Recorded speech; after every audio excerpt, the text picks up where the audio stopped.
Hebu piga makofi kwa Yesu.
Na vigelegele kwa Bwana Yesu. Shangwe na vigelegele kwa Bwana Yesu. Shangwe na vigelegele kwa Bwana Yesu. Shangwe na vigelegele kwa Bwana Yesu. Shangwe na vigelegele kwa Bwana Yesu. Shangwe na vigelegele kwa Bwana Yesu. Shangwe na vigelegele kwa Bwana Yesu. Shangwe na vigelegele kwa Bwana. Hebu tumpigie Bwana makofi. Haleluya.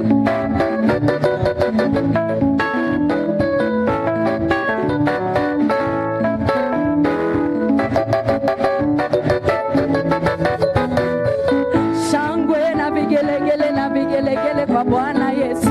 Shangwe na vigelegele. Oh, shangwe na makofi kwa Bwana Yesu. Na vigelegele.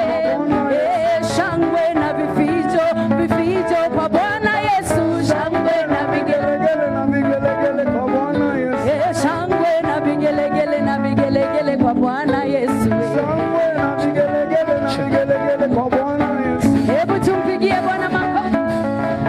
Cheza.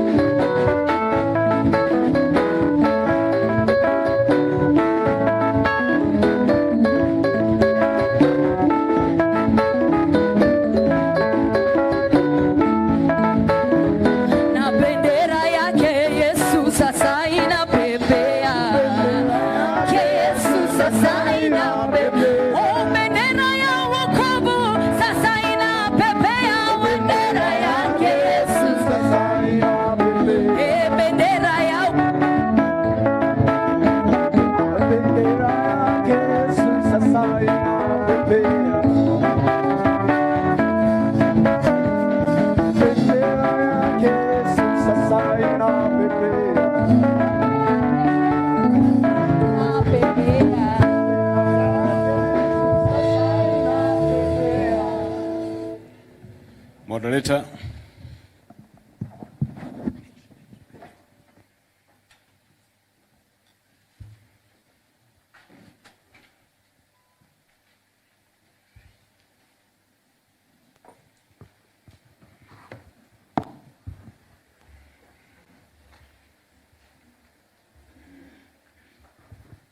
Worship Committee.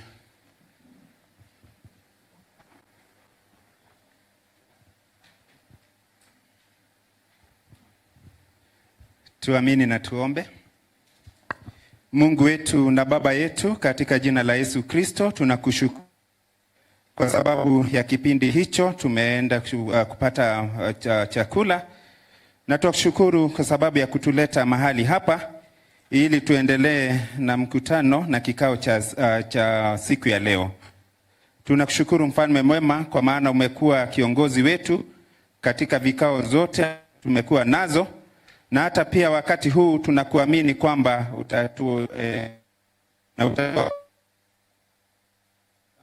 ya kikao cha siku ya leo tutainua jina lako na pia kuendelea kulishukuru jina lako. Endelea kuwa pamoja nasi na utubariki sisi wote, pamoja na moderator wetu na ofisi yote ya General Assembly wanapotuelekeza na kutuongoza. Tuko mikononi mwako Mfalme mwema, utuelekeze. Katika jina la Yesu Kristo tunaomba na kuamini. Moderator, we need to check whether we have the quorum before we proceed. Yes, we are. We don't know whether there are people out there who need to be whipped to come in.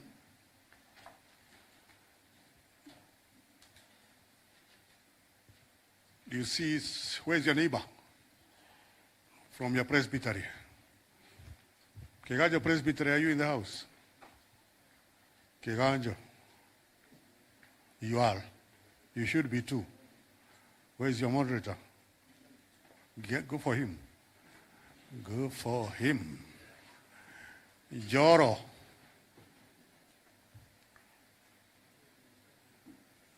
Where is this pairing? Not here. Even the pairing of Kiamadare is not here. Oh, he is behind you. Earlier you had sat together.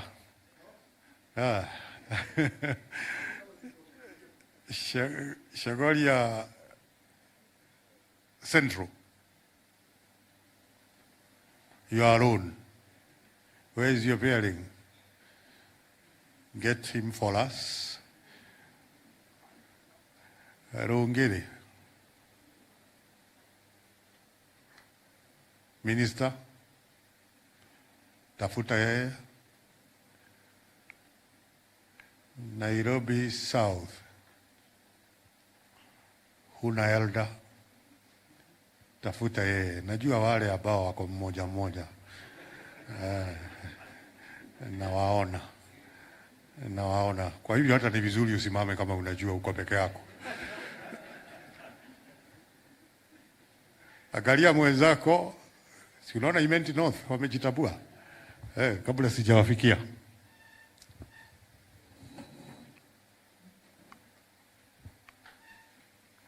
Kajiado. Both of them are not in.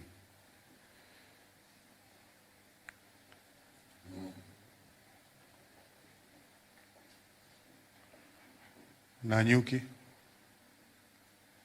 He is alone. Hata baada ya kuwaletea milioni 20.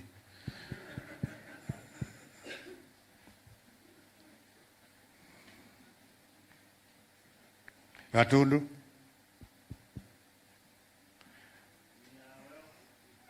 Nice, yeah. At least now I have started catching up with those who are too. Yes. Kitale. Those who are the people who are likely to run away because they are close home. Jogona, alienda na kwaya. Good. It looks like now we have some quorum. We can proceed, I guess. Moderator, our next item is the Children Ministry report. Children Ministry. Chair. Ebrerini.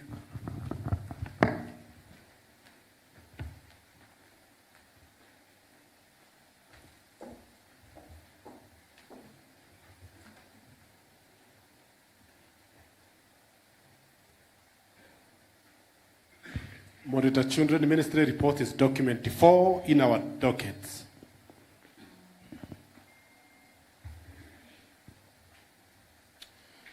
This report outlines the status, growth, and strategic direction of the Children Ministry for the year 2025, presented to the Second GAC of the 24th General Assembly. We believe that the Children Ministry is the foundation for the church mission, focusing on spiritual growth, moral development, social development, based on our 2025 ministry activities and the survey that we conducted. We have a number of subsects in this department because we bring together the church school and the Boys and Girls Brigade. Watu wa mi ndio sasa monitor ni kama the projection is not happening. But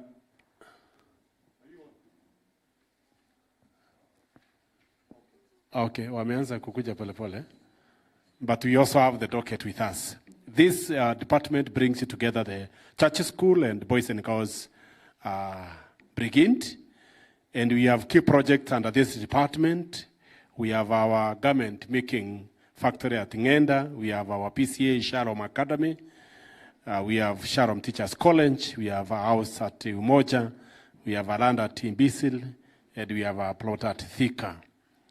We have the vision and the mission for the department. And we have key strategies. We also have core values that drive our work, and we have the composition of the board that ran the activities of the year 2025. And we tried to look for information that would guide our work. And we have some overview of the ministry in 2025, which saw some visible growth and the consolidation based on our resolution of 2025 in Meru, and we have the overall performance indicated there. We have growth that we really experienced, and we have some highlights of our project. Ngenda is continuing. We continue to register improvement in enrollment at our Shalom School. We were able to fence our land at Ibisil.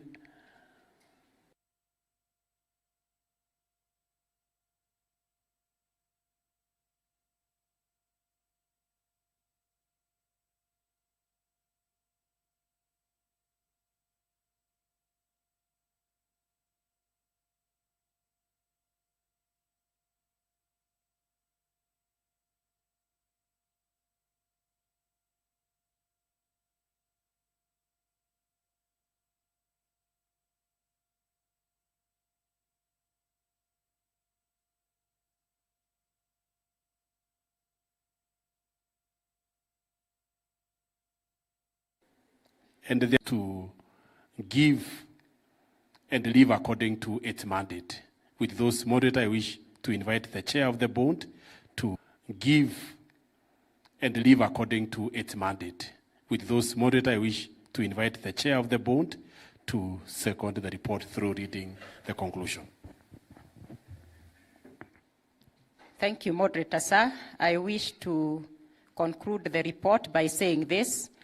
The Children Ministry forms the foundation of all human life, and we want to say that we are glad to serve the children in this church.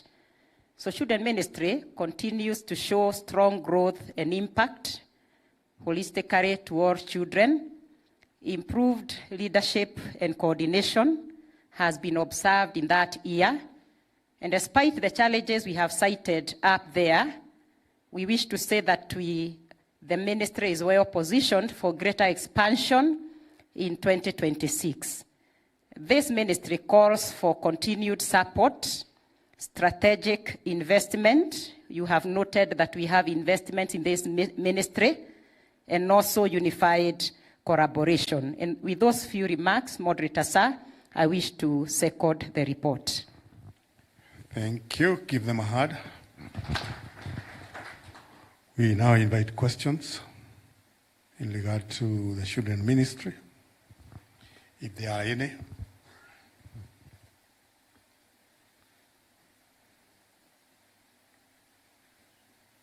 no questions. Have regard to?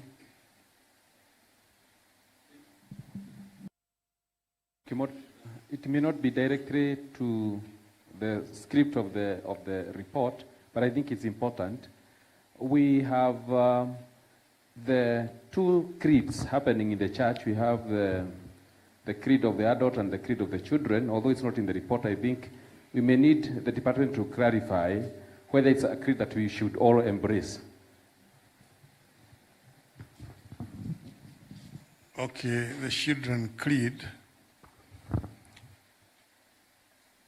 It's like sometime in history, I don't know whether that G or GAC accepted that creed. I'm not sure when, but it must have happened because it is uniform all over. But then people wonder, why should we have a creed for children where we have the Apostles' Creed? And the early church did not formulate a creed for children, it just formulated a creed for ages. But we, PCA, became very creative. We came up with a creed for children. So I don't know whether that's something you would wish to talk about or make a resolution about. Because I'm sure I've had concerns over the same. Of course, it doesn't come through the report, but since it's at the children ministry, no harm in saying one or two things. Reverend Mwehu.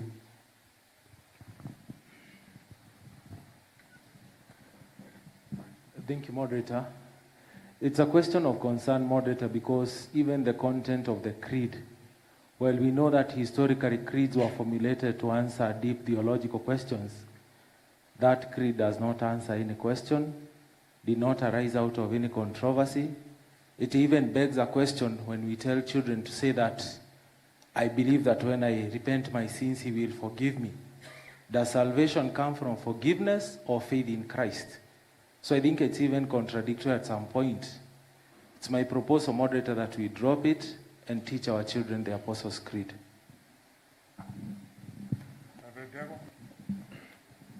Moderator, seconding that, I think we have a generation of young children who are more consistent, brighter, and they have a very sharp mind, who can even be able to comprehend the Apostles' Creeds better than many of us we could do in that generation.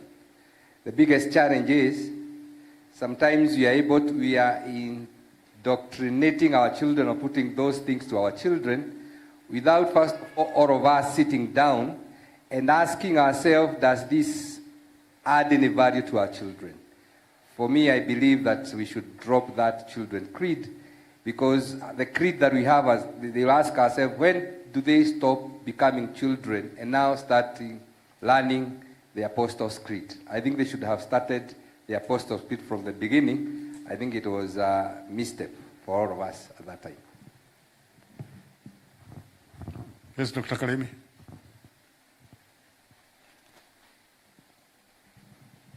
Thank you, Moderator.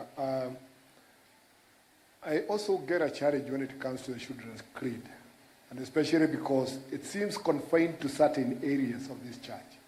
For a creed to be called a creed, it has to be universal, embracing all the other denominations. When we look for a shortcut, because it was a shortcut, to try to summarize the creed, we prayed in the wrong manner with the entire theology of the creeds. Historically, like the brother Reverend Minor said, it didn't arise out of a crisis. And when it came, before it can be released to the children, it ought to have been adopted by the church. Do we have a resolution adopting it? Probably no. And it is not enforceable out there. So we need to think about the uniformity of the church, Moderator. What is being done in Nairobi is being done elsewhere, and we are all in agreement, not in only certain regions of the church. Thank you, Moderator. So if there is no other different view, we would need to formulate a resolution, because we do not just want to say drop it as an additional resolution to say that going forward we'll do away with that creed and our children remain like the rest of us professing the Apostles' Creed. Maybe that would work for us.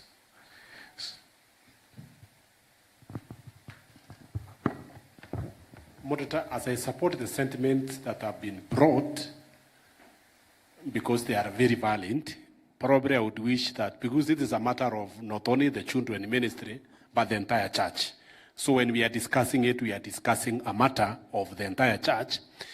I would wish, moderator, as we come up with a resolution, we look at how we bring it in, so that probably we are not like in dropping, but we are in a way circumventing and bringing an encouragement to the Apostles' Creed, because again, the way we carry it and we give it to the children may be discouraging, because we are talking about children. So I support, moderator, the sentiment raised, but maybe the approach needs to be in consideration of the fragility of the group that we are handling, so that it's like an encouragement to the Apostles' Creed without like we are condemning what we have, but in a way we are vacating from it. That is the language that the moderator would want to encourage, that we adopt, so that, again, the language out there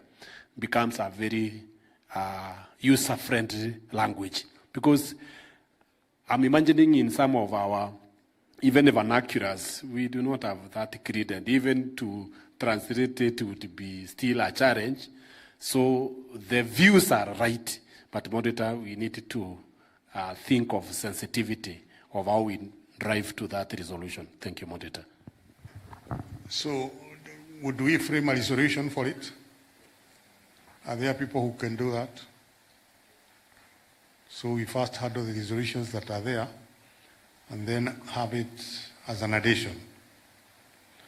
Have you alternative views? Because I see a few hands up. Reverend Peters. Thank you, moderator. I don't have an alternative view, but I have an addition, because the creed is entrenched in the guidebook that was passed by the GAC or GA, which I'm not very clear. So in addition to the resolution to be resoluted, there should be an addition of the revision of the guidebook, which is in circulation, so that it stops for the wheel to be printed the way it is, so that we don't propagate the same after the resolution. Very nice. So, are you trying to formulate the resolution? You who moved it. Should we lock you somewhere? Kina mwehu. Sasa muna mulikana. Tini wewe ndio ulianzisha. Okay, let's then handle the resolutions that are there. And Reverend Leah, first. Thank you, moderator, and the members. First of all, is to commend the good work that is being done by the ministry, children's department. And mine is to probably to request them to go further in the way of passing the message to our kids, because we are in the era of technology, and we find that in the classes where they learn, we don't have a Wi-Fi or a screen, and watoto, they learn more when they see what is happening. And also, I would request them that they can benchmark with other denominations like CITAM, because young parents from our church are running away from, they are moving to that church where church school is done well, because they are well equipped. So, us here, we are the ambassadors, and I would request, because the Wi-Fis are there, they are installed in the sanctuary, but they are never used in the church school classes. That is a request, moderator. Thank you. Okay, any other comments in regard to that report? Reverend Madhu?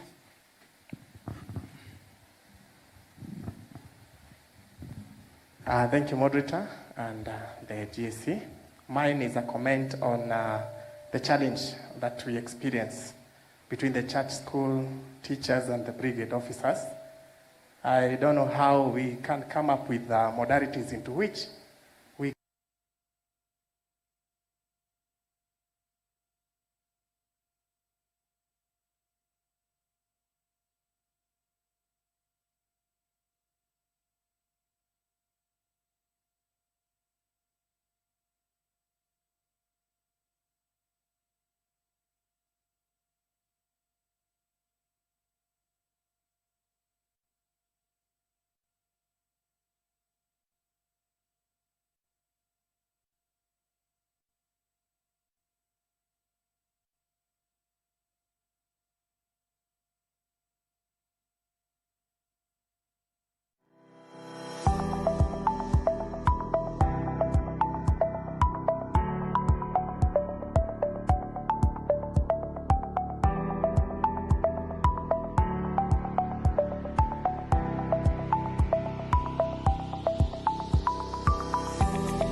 brigade without children, and children brigade were amalgamated.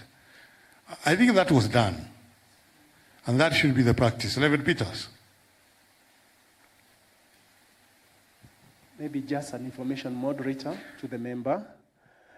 It was not amalgamated, it was not merged, but it was harmonized, such that the two groups cannot be mixed, because their formation, the brigade, is international and interdenominational.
Practices of every group, particularly that of the boys and brigade, is still there. Elder Nyaga?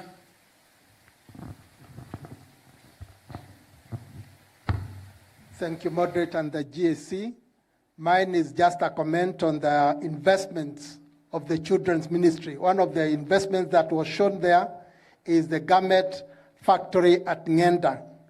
Having served in that ministry at some point, one of the issues that was coming up was the funding of that factory so that it could expand its capacity to be able to serve the church. And I know one of the comments that came from the floor this morning was regarding the garments of the ministers, where you find ministers are having different garments. If the church could make a deliberate effort or an affirmative action that all the garments for the ministers and any other uniformed groups would be made from our factory, that would be a ready market, and then they are given some bit of funding to be able to increase their capacity.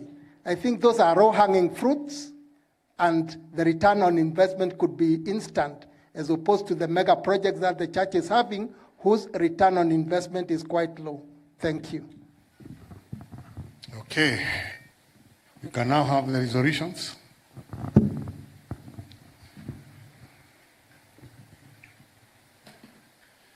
Thank you, Moderator. This GAC receives the Children Ministry report and the audited accounts for the Children's Ministry and the PCEA Shalom Academy and Teachers College for the year under review with the thanks and appreciation. This GAC notes with appreciation the good work done by Reverend Peter K. Nderito in his service as the Director of Children Ministry. Further, this GAC wishes God's blessings in his new working station. Taken? Thank you, Moderator.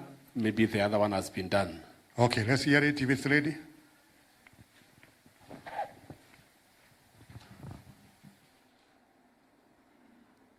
Thank you, Moderator.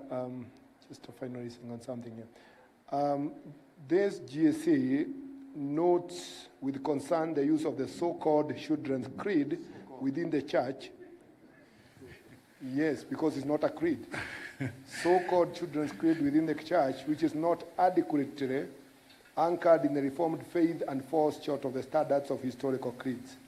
Accordingly, noting the sensitivity of this issue, this GAC directs the Children's Ministry to gradually phase out the said creed with immediate effect. Sorry, not with immediate effect. To gradually phase out the creed and align its teachings with the historic Apostles' Creed. Well, I would hesitate to use the word so-called because it appears like a gathered. It must have been sanctioned. So if it's a mistake, it was caused by us. It must have been caused by us, so we are correcting our mistake. And since it is all around, all over known as the Children's Creed, we could still respect that, even as we face it out. So that was my only concern. The rest, I don't know whether people are in agreement. Reverend Doria? We also avoid saying historical Apostles' Creed. We just say the historical creeds because we have the Nicene Creed and the Apostles' Creed. So that we do not mention which creed, but we say the historically agreed creeds. Thank you, Moderator. Thank you. Any other adjustment to that? Peters? Thank you.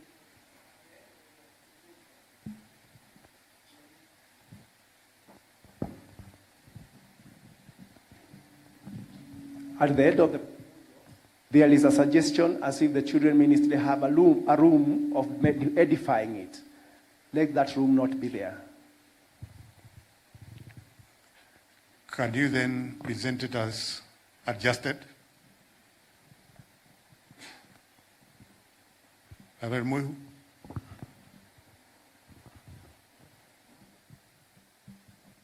An addition to where it has left. I thought you were working together.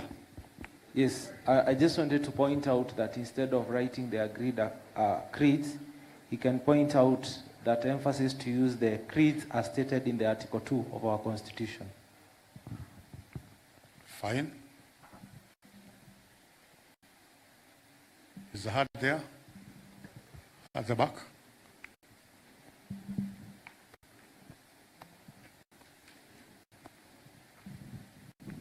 Thank you, Moderator and GSC.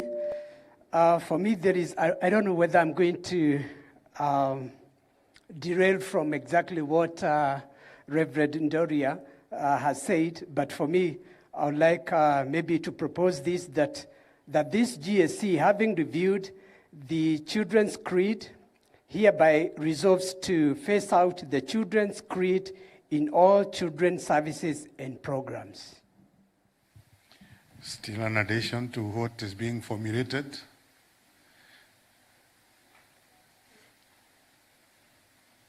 Are you ready now?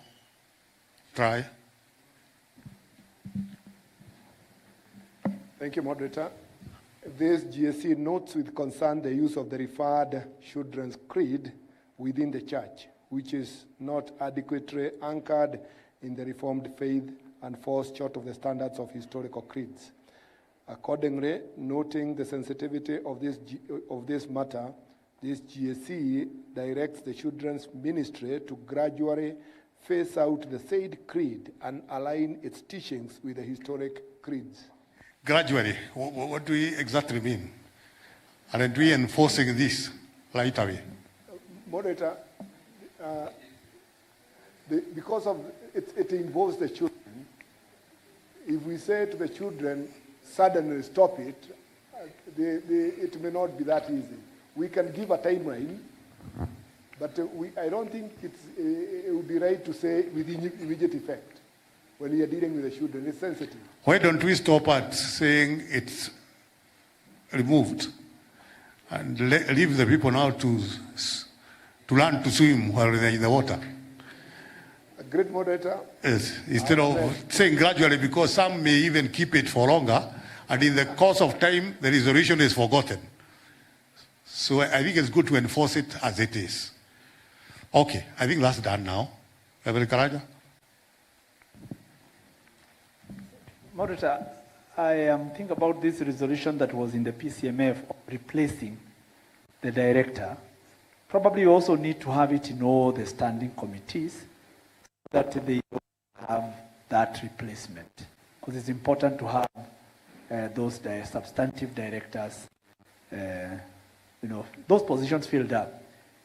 I mean, when we see the DSG reading every report, I'm even wondering whether he needs some water or some energy boosters so to be doing this stuff. Mm-hmm. So I think in all the standing committees, we need that moderator. In fact, it should come as part of the clerks, because that is where the report or the appointments committee, something like that. Maybe it can be captured so that it covers everything. Okay, we are done with that? Okay, then we can appreciate them as we get to the next order.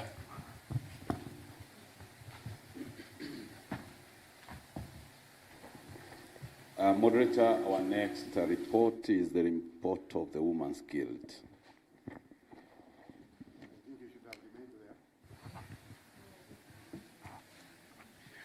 Women's Guild.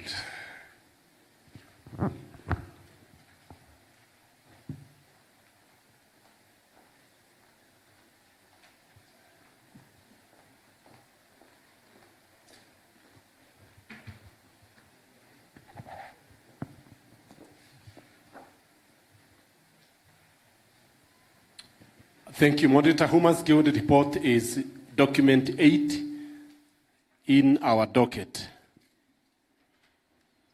We want to do an highlight, Moderator, beginning with the activities. We have a number of items in the whole of the report, but we want to highlight the activities of the year. The Women's Guild during the year, the review has continued to sponsor 70 needy students, supporting their access to education, commissioned 8,500 new members, strengthening the fellowship and outreach, successfully marked the 1 day of prayer with the meaningful participation. The Women's Guild Week was well observed, fostering unity and spiritual growth, launched the Bible study guide to enhance learning and discipleship, supported the Tanzania mission through construction of a dispensary at St. John's Church, Kinondoni, successfully purchased a sublimation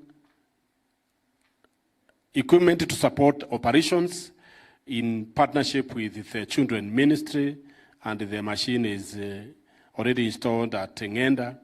Installation of a new solar panel to improve energy efficiency and sustainability.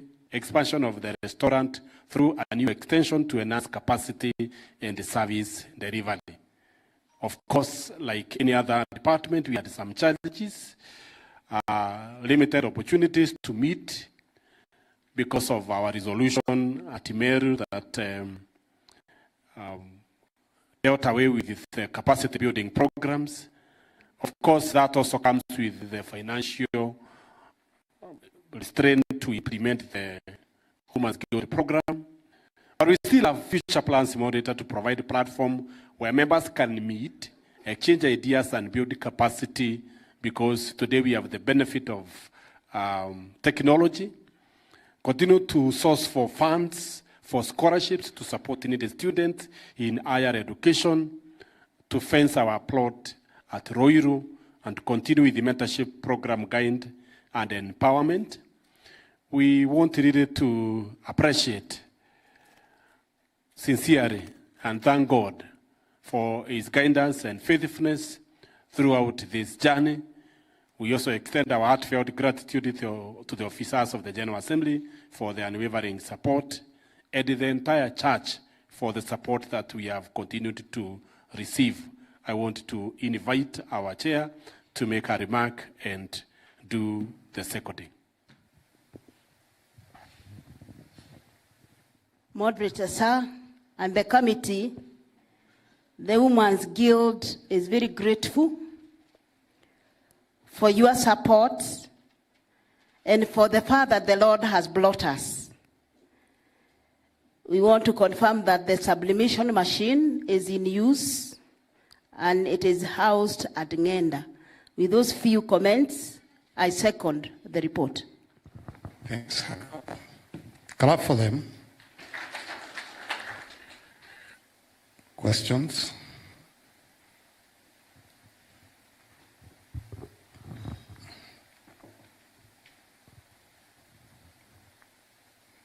Abednego.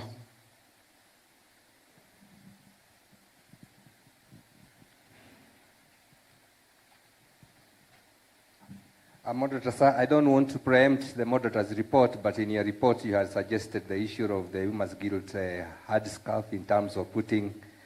I'm just asking the the guild, DSG being the guild. What is your view on the same, given that it is being duplicated? We are going to a political season where people can easily print the Women's Guild without the colors, and the moderator in the report has said, instead of waiting for the moderator's report, what is your feeling or your view so that we can enact a resolution on the issue of the headscarf to be done in a traditional manner, which my grandmother used to do those many years back? Reverend Kamoeru.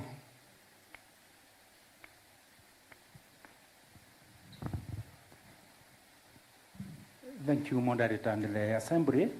My concern is on that piece of road at Roiro, because I hear during that time they had bought a number of plots, but I hear as if they did not get as per what was paid.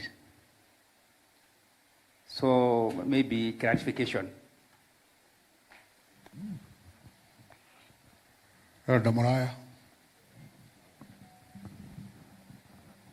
Thank you, Moderator, and the GAC. My concern to the Guild is about the chaplaincy. You know, at the parish level, and I think the PP is very clear that the chaplain should be the parish minister should be the chaplain. But I found that in some parishes, they are having or engaging patrons, elders, to stand for that position, and it is very clear in the PP. So can we be guided so that we can be in an uniformity way which one to follow? Thank you.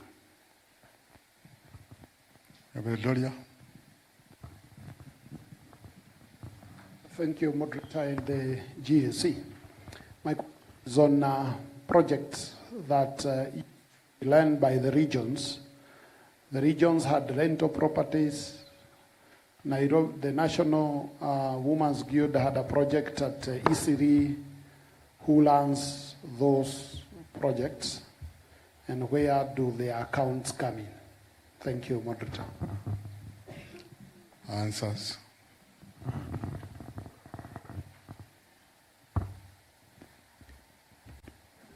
Moderator, well, it is important to appreciate the sentiment being brought here. The Women's Guild has a a substantive board, and therefore I would wish, moderator, the issue of the handicap is left to be processed by the board itself, instead of us probably, moderator, legislating from this place, because we have a board for that entity. Maybe we can give advisory, but I would wish, since this church has constituted a board for that department, then it would only be good that the board itself is left to discuss their matter.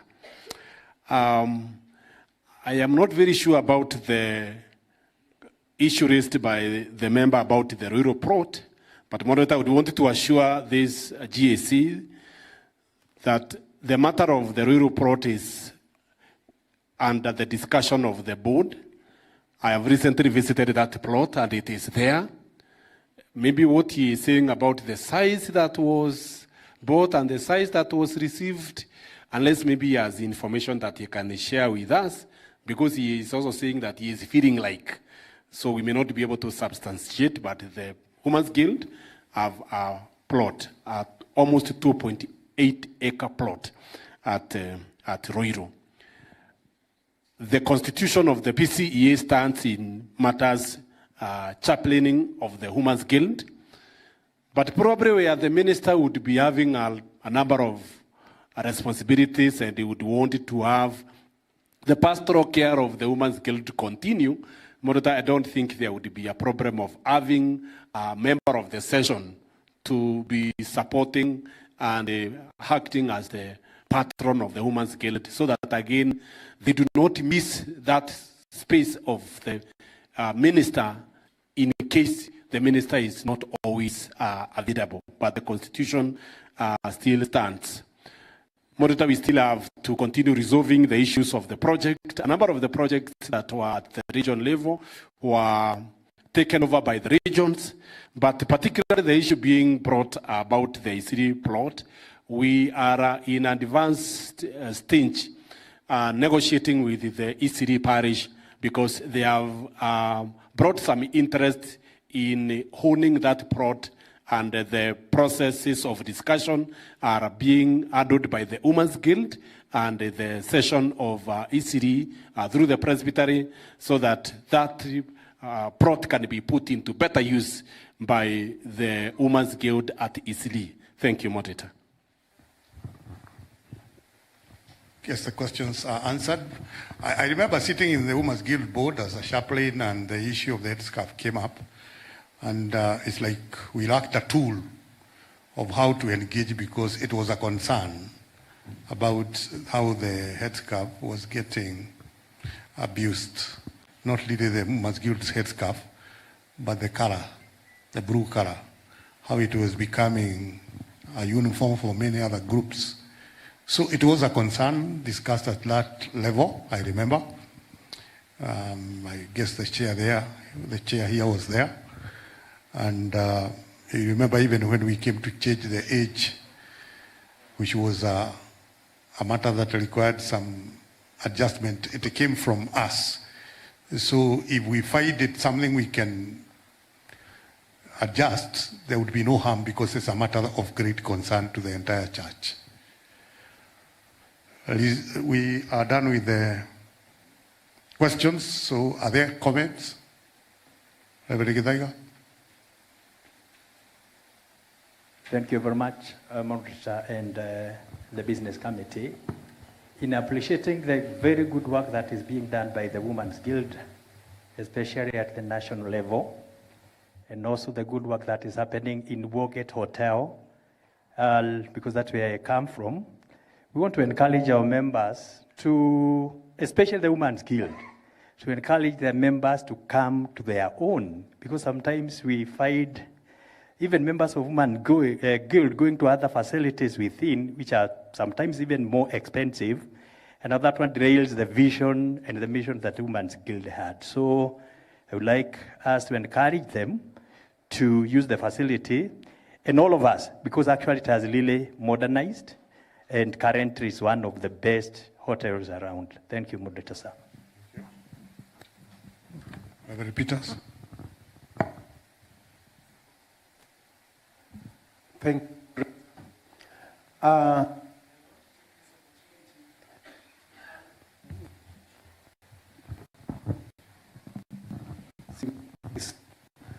not for me.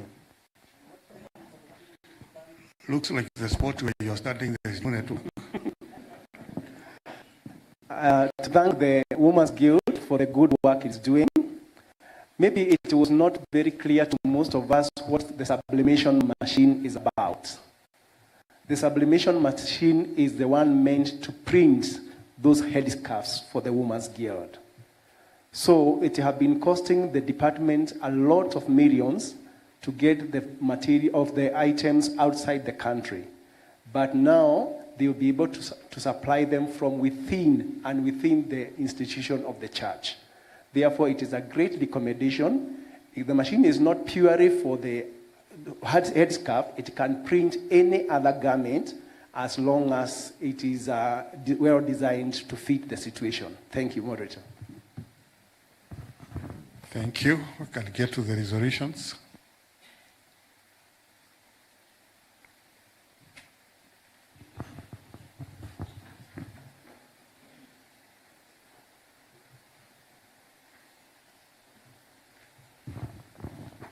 This GAC receives the Women's Guild report and appreciates the Women's Guild Department for good work done in 2025. Received, accepted. This GAC receives the audited accounts of PCEA Women's Guild Department and the Wargate Hotel Mombasa. Accepted. This GAC appreciates the good work done by the Department of sponsoring needy students and further encourages the department to continue with the same spirit. Taken. This GAC appreciates the production of the Bible study guide and urges all the parishes to use the material to enhance spiritual growth. Taken. This GAC appreciates the purchase of sublimation machine and urges the department to be good steward of the same. Taken. This GAC notes with appreciation and good work done by Reverend Elizabeth Kimani in her service as the director of the Women's Guild for 7 years. Further, this GAC wishes her God's blessings in her new working station. Taken. Thank you, Moderator. Any addition?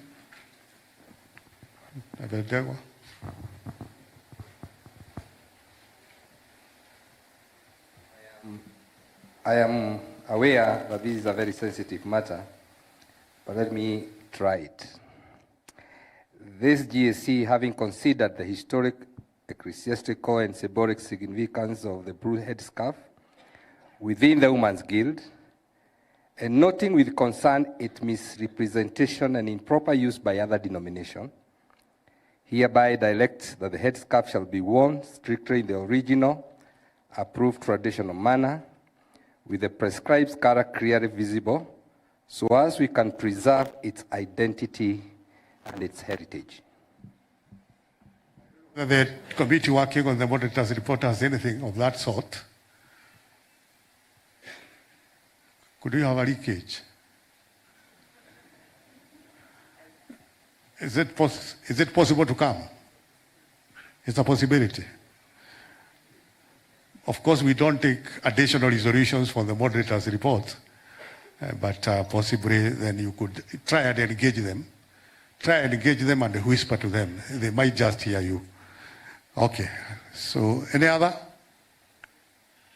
Okay, I think we are done. We appreciate them as we move to the next report. Moderator, the next report is the appointment committee report. Appointments. Moderator Gadaju.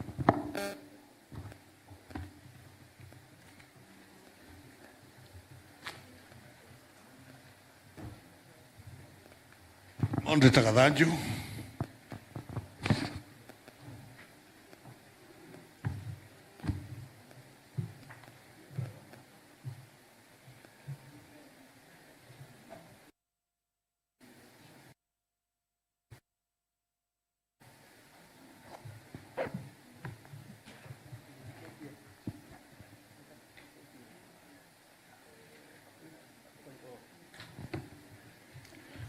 Thank you, Moderator. The appointment committee report is document 11.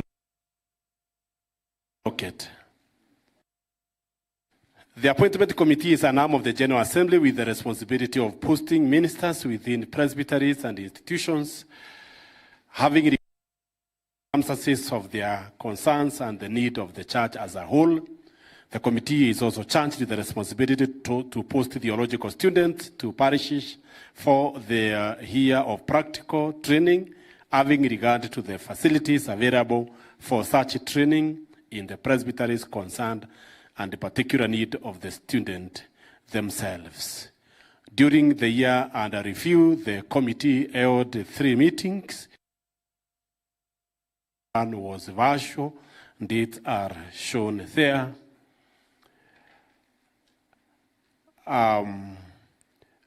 We have also shown the number of people that were posted in those appointment committee meetings, in the first appointment and in the second one. And when they were to report, we have a list of ministers who retired during the year under review. Some retired at 65, and others retired at retirement or exited because of their other engagements. We had some of the ministers who proceeded for further studies, like Reverend Mukundi and Reverend Maura Kavaiko. We have continued to talk about how we needed to do the adding over and the internal transfers. We continue to emphasize. The committee deployed ministers in some vacant areas in its endeavor to make sure that the word of God is preached even in areas with less capacity. Those ministers who are posted to these areas are paid from the end office, their basic salary, house allowance, medical cover, and hardship allowance where applicable. Other allowances are paid by their respective presbyteries. We continue to remind ourselves about the receiving of ministers and following the provisions of Article 9.16 in regard to any matter related to the posting of ministers. I would wish moderator to invite the chair of appointment committee to give the conclusion and second the report.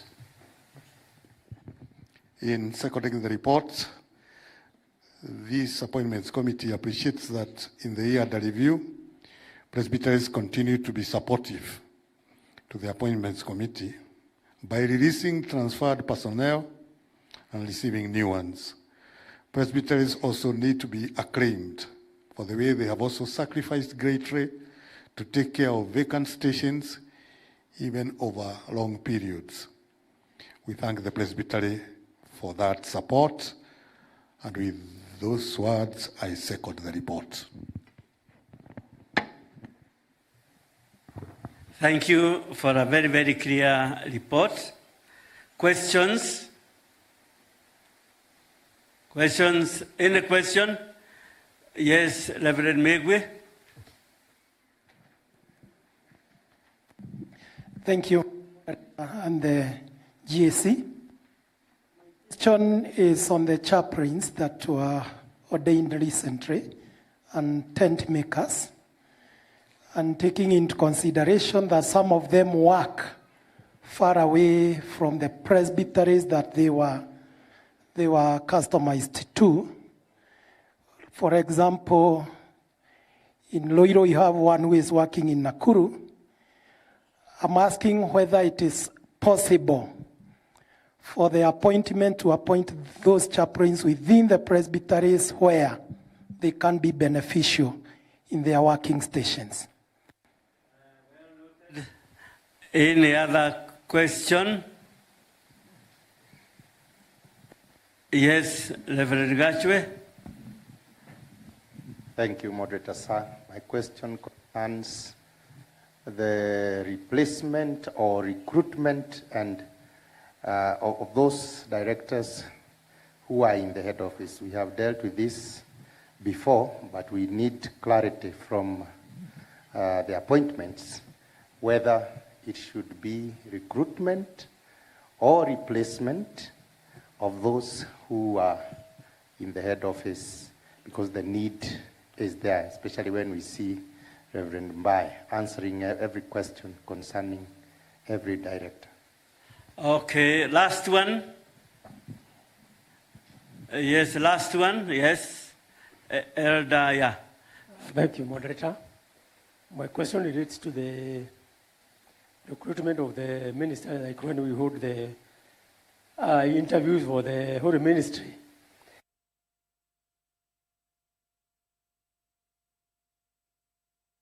People actually had scored maybe a C plain, a C or a C minus at the KCSE. No diploma from C minus to degree or even to a master's. How do we treat these degrees?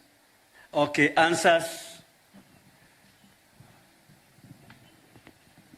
Moderator, we wanted to begin with the last question because the committee reporting now is appointment committee, and the appointment committee deals with the personnel it has been given.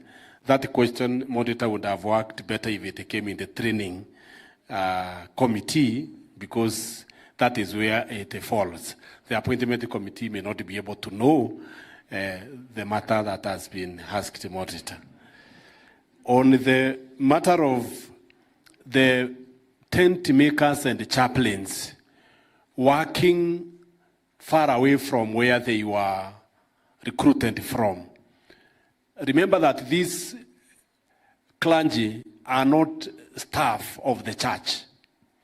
They are civil servants or people working with different organizations. Therefore, their deployment may not be done by the appointment committee. What the appointment committee knows is that when the church announced for that opportunity, there are presbyteries who said that within our presbytery, there is somebody who can be of value to us. And that is the basis through which they brought that person, and that person was processed by the church and accepted. So that person is required and intended by that presbytery. That other presbytery where he may be working may not be in need of that person. They are not the one who saw him. It is a certain presbytery that said, in our presbytery, we have a resource. And they requested the church for the ordination of that resource. So once ordained, then that resource is a resource of that presbytery. Therefore, if there is maybe movement by their transfers and what have you, the only one thing that the church can do is to tell those people that there is a PCEA minister within your jurisdiction. If you require a service, then you can interact with him. But formally, we may not be able to deploy them from the presbyteries that saw the light and the resource in them. I think, Moderator, the question of the replacement and the recruitment, whichever term of the director, is a matter within the leadership of the General Assembly. And as the Moderator guided earlier today, it will be acted on appropriately. Thank you, Moderator. Okay. Comments? Yes. Reverend Kamweru. Thank you, Moderator and the GAC. My comment is on tent making. I don't know whether maybe recently we have come up with a good structure about the tent making ministry, because I remember when I was very young in this ministry, I was sent somewhere where a tent maker was the presbytery clerk. And he was always, calling us for a meeting on Mondays, because that was his off day somewhere, but our off day also comes on Monday. So you find you have learned home, ukifika nyumbani Saturday jioni, unaona message, there is a tomorrow, early in the morning on Monday. So I would request, anyway, by the way, it did not go very well. All of us 7 were sent home from the same presbytery.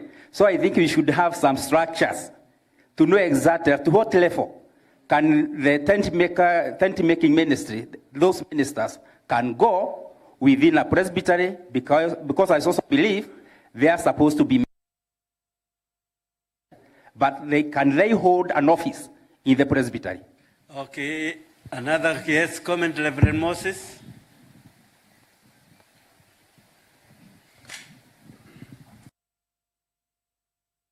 I think the issue of tent makers and the explanation given by the DSG holds those tent makers captive to a certain presbytery. I am of a conviction that they can be of beneficial to another presbytery if truly they are ordained ministers of the Presbyterian Church. Because your usefulness is not about your career, it's the services that you give. So I don't believe that because I was recommended by Mugoga as a chaplain, that if I'm posted to Kisumu, every time there is a presbytery meeting in Mugoga, I have to drive because they are the one who saw my gift. The same gift can be used in Kisumu.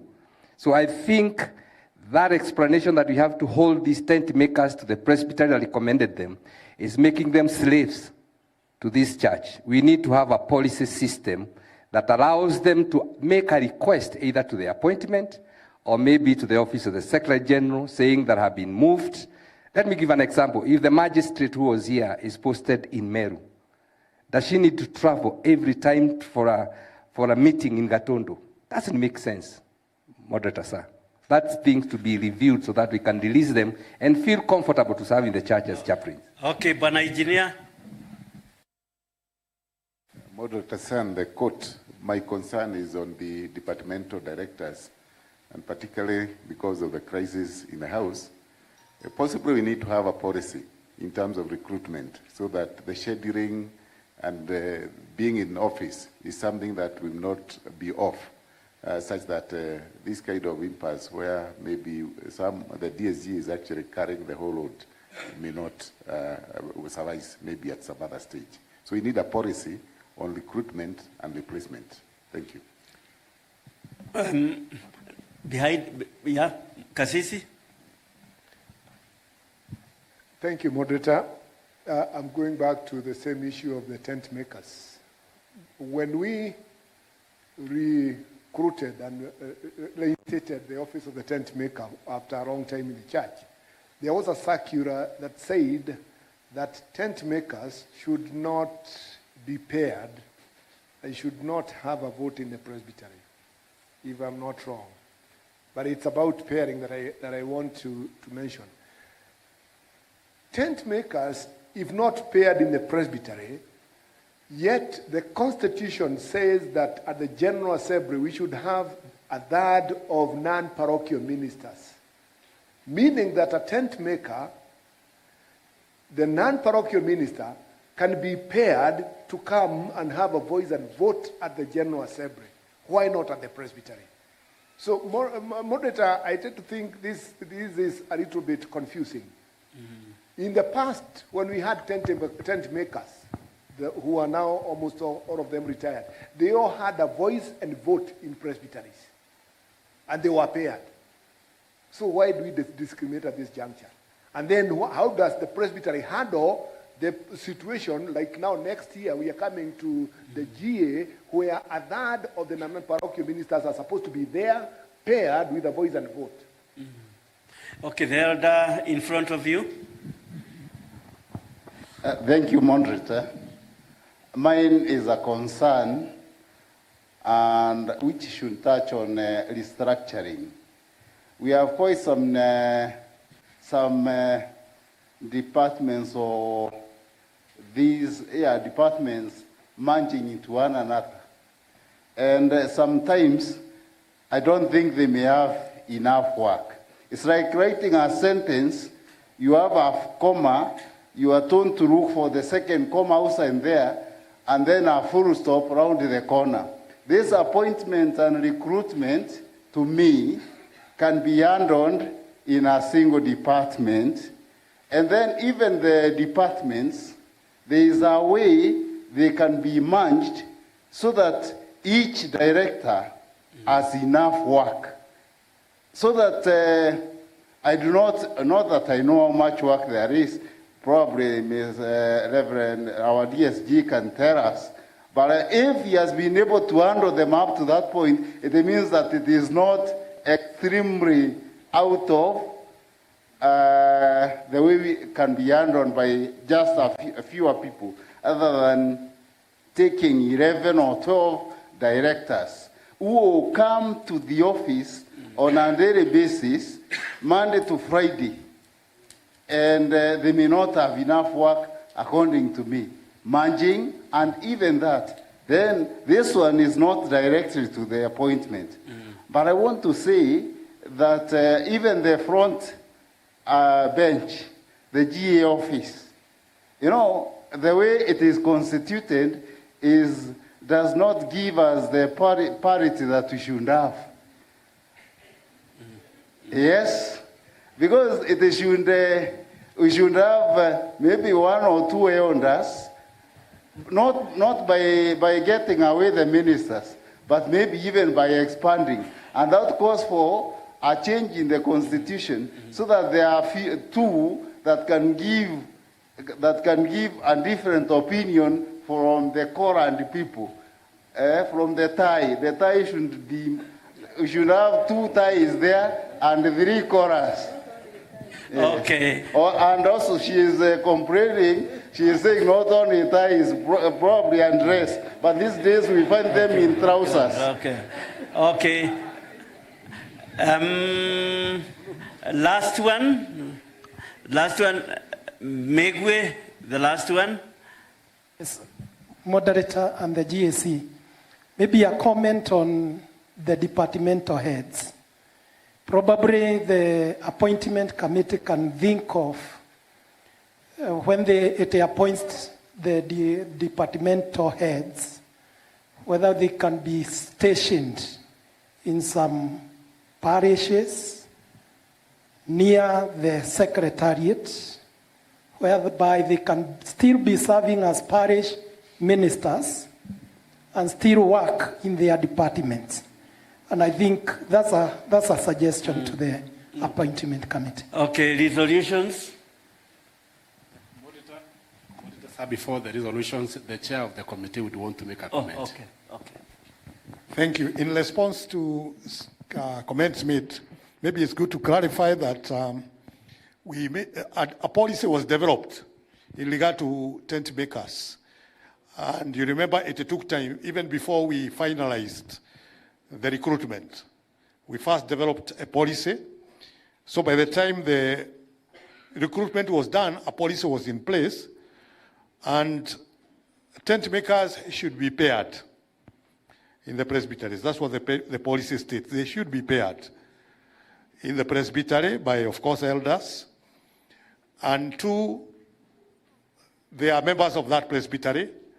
It's only when it comes to voting for offices and them being voted for that is outlawed. But as per their membership in the presbytery, and that would also follow their participation in GA, is in order. It will not be out of place if that happens because it's allowed by the policy. But it's not allowed for them to be voted into office or even vote for that. However, this does not demean that office. We know these are busy people working somewhere. You know, it also allows that at 10 years, if they wish, they can come into full-time ministry after working, because again, we do not want to use it as a route for people to say they are tent makers today, then a week later, say they want to come into full-time ministry. But we urge presbyteries, because we have heard of presbyteries that have completely neglected them. They no longer invite them for meetings. They no longer involve them in work within the presbytery or parishes. That will be unfair because these ministers are ordained to supplement the work that we are doing. So keep them busy. They may not have a full allowance, but they can have a facilitation whenever you call them upon to officiate of a wedding, preside over a funeral. Those are things you should not deny them because they belong to us. They belong to our family. We know how they were born. So let's not neglect them. Let's not isolate them. Let's involve them as much as we can. Because we have had reports of tent makers who do not even know when presbytery meetings are happening. They do not know what is exactly happening. They feel like they are destitute. In regard to the departmental heads, if you remember in my report, I talked about a policy. I don't know how the resolutions will be crafted, but we need a policy that will define how many heads of departments do we need, as it has been said, in which and what area, under what conditions would they serve. You know, for ministers, we know that they serve for 5 years. Is that what we should obey? So my proposal was that we need to have a policy that states exactly how those working in the departments, if they are ministers, how long they should work and under what terms. For tent makers who have, having been recruited in certain Presbyterian circumstances, take them elsewhere, we should treat every case by its own merit, because again, if we allow a lot of movement, we may not know where that tent maker will go next. But we still could evaluate. If there are situations that would warrant such a tent maker or chaplain to be attached to a presbytery where they were not recruited, maybe it is something that we need to evaluate. If we get a report of the person themselves through their presbytery where they are, maybe we could evaluate it and attach them elsewhere. But we do not want to make it like every time they have to move. As much as possible, we want them to remain attached to the presbytery where they were recruited. Thank you.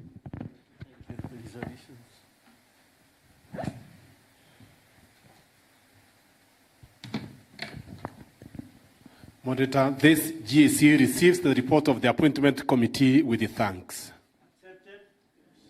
This GAC welcomes into the ministry the newly ordained ministers and wishes them well in their service to God and humanity. Accepted.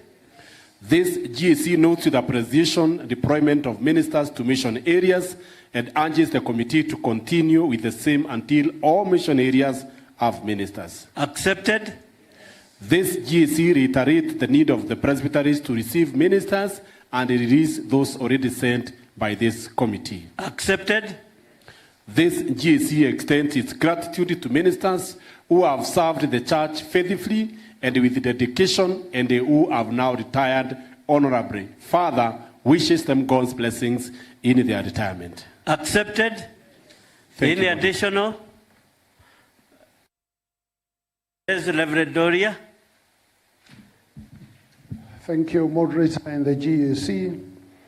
This GAC desires of ensuring effective and consistent functioning of the statutory appointees committee directs that there shall be a statutory meeting of the appointments committee 3 times in a year in a calendar determined by the business committee.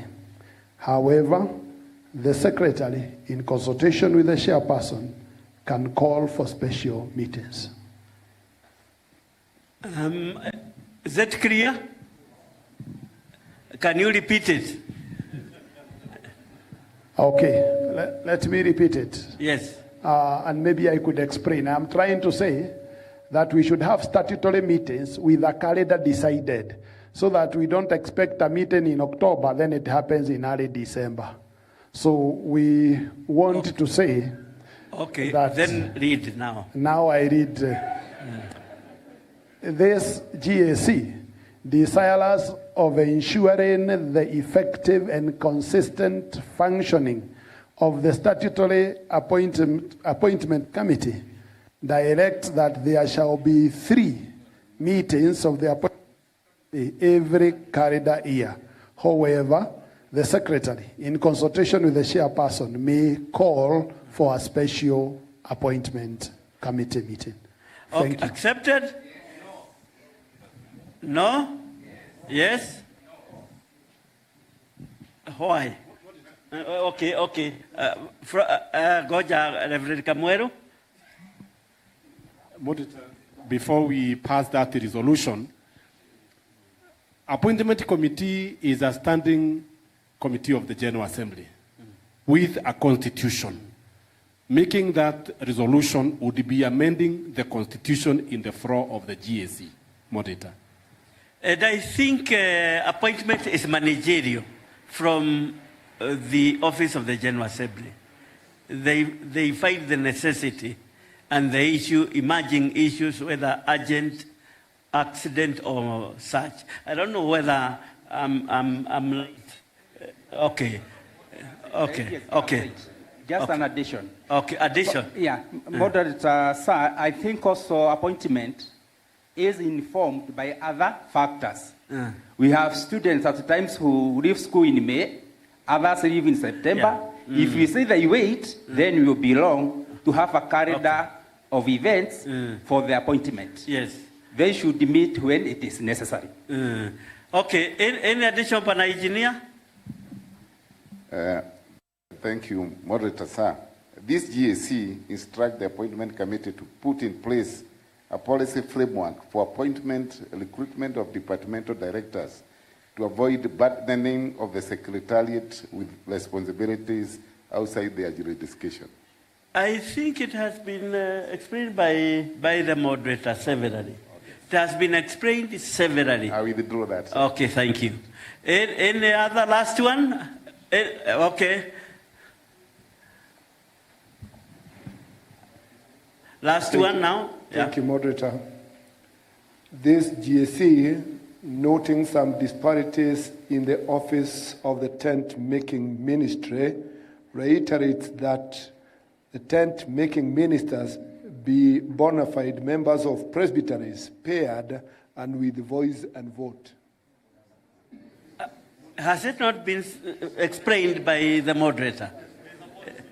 And there is a policy. Yes. Then, Moderator, then we need to withdraw the circular that was sent to the presbyteries, because there is a circular to that effect. Yes. Let's hear information from the DSG. The member from Kiamadare may not be completely acquainted with the circular. The circular was very clear that the tent-making ministers should be paired. That is what is in the circular. What was only banned is them voting or being voted. Okay. But the circular is very clear that they should be paired. Okay. Information, please. Okay. That explanation is good. Yeah. But when we left it that it's open, they may not vote. We don't give them a voice and vote in the court. Yet they have a voice and vote in a GA. We need to clarify that. Okay, another information.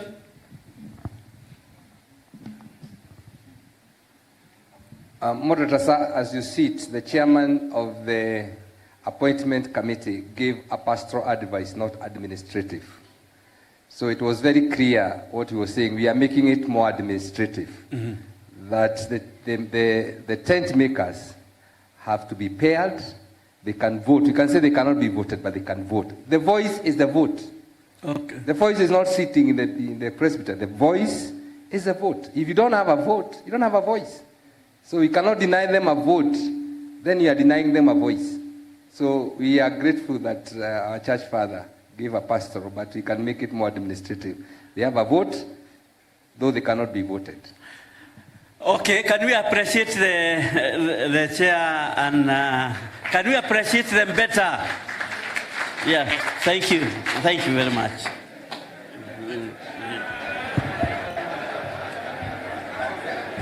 Thank you, Moderator. It has gone on well.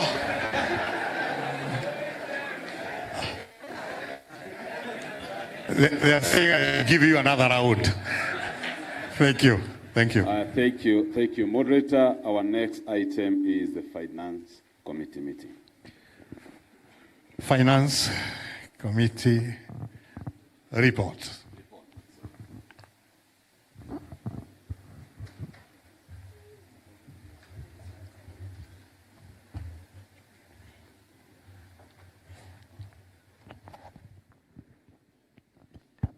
Thank you, Moderator. In the GAC, as we prepare to present the report is found in page number 276 on your dockets, or the document is document 9. And I want to welcome the Secretariat. I saw them in the house to come and occupy. These are people that we will work with as we navigate through this report. I want to welcome them. And also we have in the house the auditors who will also have an opportunity within this report. So Secretariat, you can come to the front here. The GAC is concerned that we have burdened our Deputy Secretary General. He is also assisted by the Secretariat, the finance team. The finance team. Stella is the one in green. I don't know whether that is green. She's the one who handles the medical scheme plus several other things. Mokami, Joseph, those are the people who have labored to prepare this report. So I was waiting for my projector pen, but since I don't have it, I have to move quickly. The first part covers a background of the Finance Committee and how the committee was constituted through the year, the G officials, directors, ministers, representatives, presbytery treasurers, and finance officers from the institutions. We held 5 meetings and worked through subcommittees.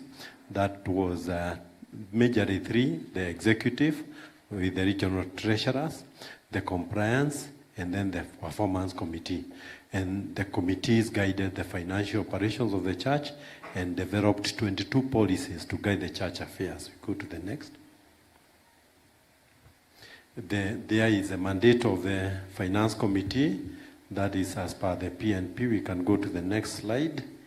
The next slide discusses the financial performance.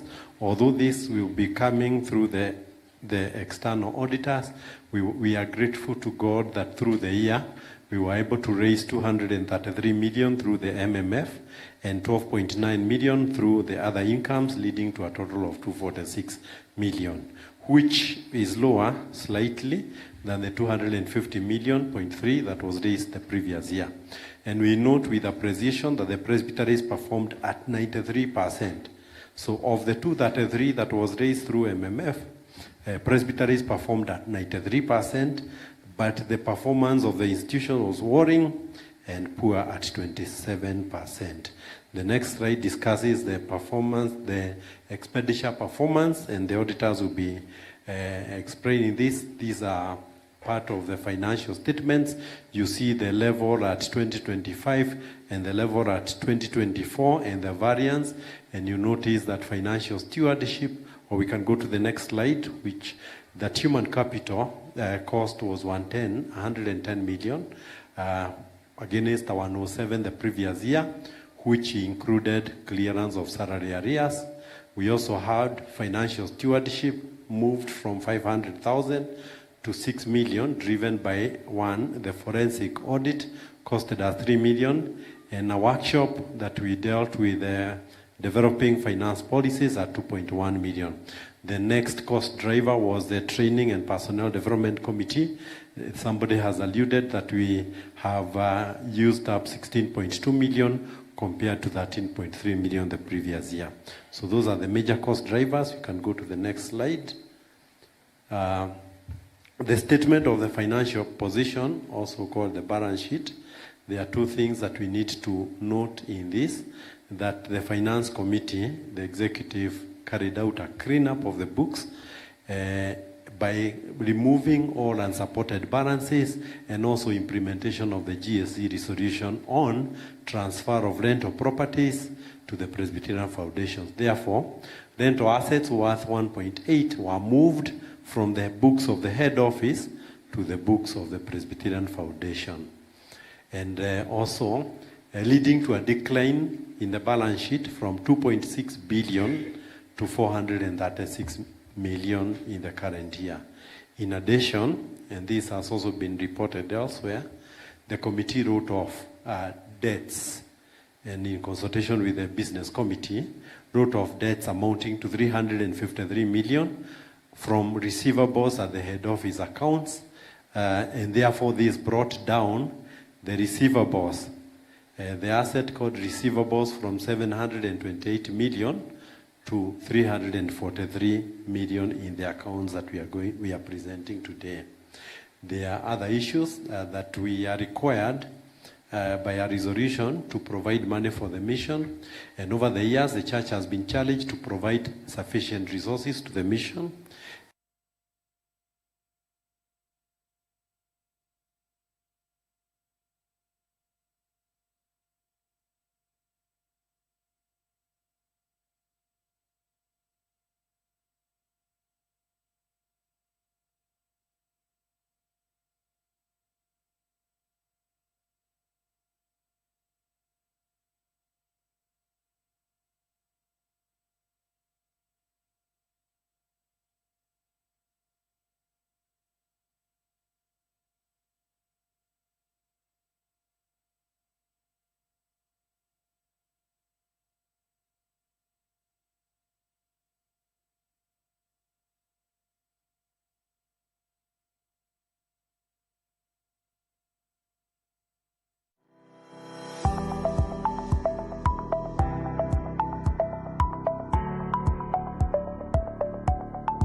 Milele CAC drinking water is the real deal. Now in a brand new look, but still as sparkling as ever. Trust us to quench your thirst. Grab your bottle from a shop near you now. Place your order by calling 0725 253 777 or 0738 225 966.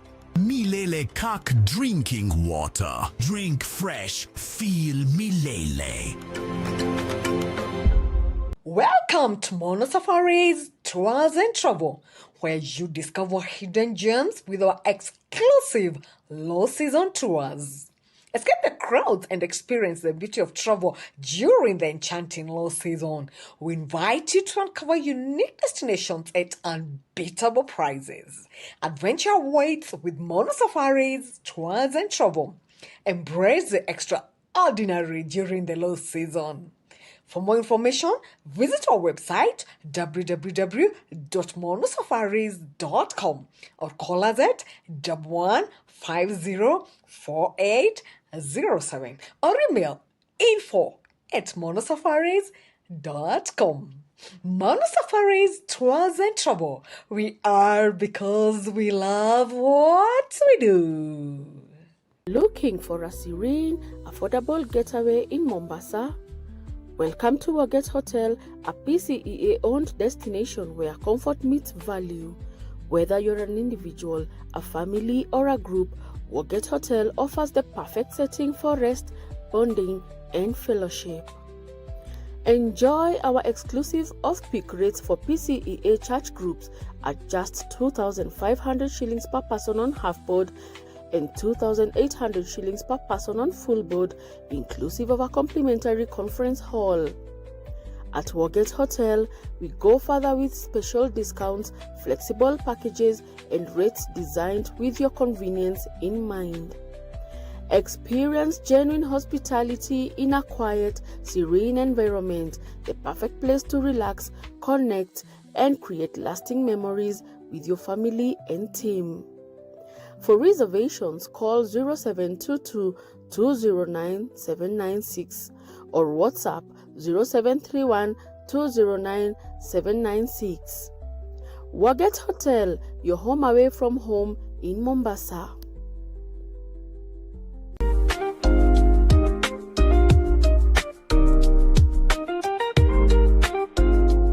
At Presbyterian College Rubate, each program is designed to combine academic knowledge, practical training, and strong moral values to produce graduates who are ready to serve and lead with excellence. I am in second year, term 2. I have been in Rubate for around 5 terms now, and it's a student-friendly environment. It's a school where we offer 3 courses: diploma in primary education, diploma in nursing, and diploma in HSS. Diploma in education, it's a course that takes 3 years, 2 years in school and 1 year in practicum. The reason why we are in Rubate, it has a student and a friendly environment. It is a school that is based on Christianity. And another thing, it is a school that it is well known for its good results. And students from this school have alumni and you have seen them going far. So it is a school that is well known. We can encourage other people to come and join us because we have seen others growing and we want to grow all together. My name is Isaac Mudhomi from Presbyterian Teachers College, Rubate. This is my 2nd year in this school. And one thing I can say is that the school is friendly. You'll enjoy staying here. We're offering different courses. We have diploma in primary teacher education. We have diploma in health sciences. And we have diploma in nursing. So one thing about this school, it's a God-fearing school. So you can be sure your kids will be well taken care of, and they'll come out of this school knowing God, and that will be a good thing for you as a parent, because it will help them even in life to make the right decisions. Another thing about this school, we have very friendly tutors and other staff members that help us and nurture us in day-to-day activities. So it's a nice place to be, and I'm proud to be here for honest service. We want to say that Rubate being a Christian college, our strength is actually to make sure that students here are not only taught to become professionals, but we take time to nurture their spiritual growth in ensuring that we have enough programs to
consider clearing the remaining balances. We are also suggesting that what you have seen us do, you also go and do. Because what we asked ourselves is, we are holding a debt of 728 million. And possibly the liabilities that are associated with that is about 200 million. That is what informed the write-offs. We wrote off the monies that are unrepresented. Even if we collected that money, there was not going to be in the books something that we noted that we needed to collect that money for. And therefore we encourage that presbyteries should also consider extending such a gesture to the parishes. On the program-based budgets, we are implementing the PBB, which is a framework that offers a deliberate allocation of funds to mission-oriented programs. PCA program-based budget should balance long-term and sustainability with mission impact. And the Finance Committee suggested about 5 major programs across the whole church, from the congregation to the national. And these are examples are staff costs. And staff costs, because what we sell is you people. It is the people. We sell a skill. Therefore, staff costs should be about 40%, and that should ensure, or the key objective would be stable salaries, benefits, statutory contributions. The other one would be coordination, because we are coordination is key. It is what we call mutaratara, and it involves administrative, office allowances, rents, utilities, and then the governance. That would be about 14%. Governance, meeting, travel, leaders, training, audits, that could cater for about 6%. Well, training and we think suggested at 10%. Well, mission and evangelism should take about 30%. That is about the implementation of the program-based budgets. Then there are other cross-cutting issues, because the Finance Committee sits in other areas where we get information, and therefore we are required to call to the attention of this GAC some issues as discussed here under. One of them is corporate governance. The regular appointment of boards to be in charge of complex business operations of the church institutions needs attention. Good governance brings efficiency and turns into a profit. The church ought to establish the relevant governance instruments guiding the church on recruitment, performance, evaluation, and business development. The income-generating activities, IGA, and other entities were established to supplement the church revenue. If well managed, these entities can facilitate and finance church growth.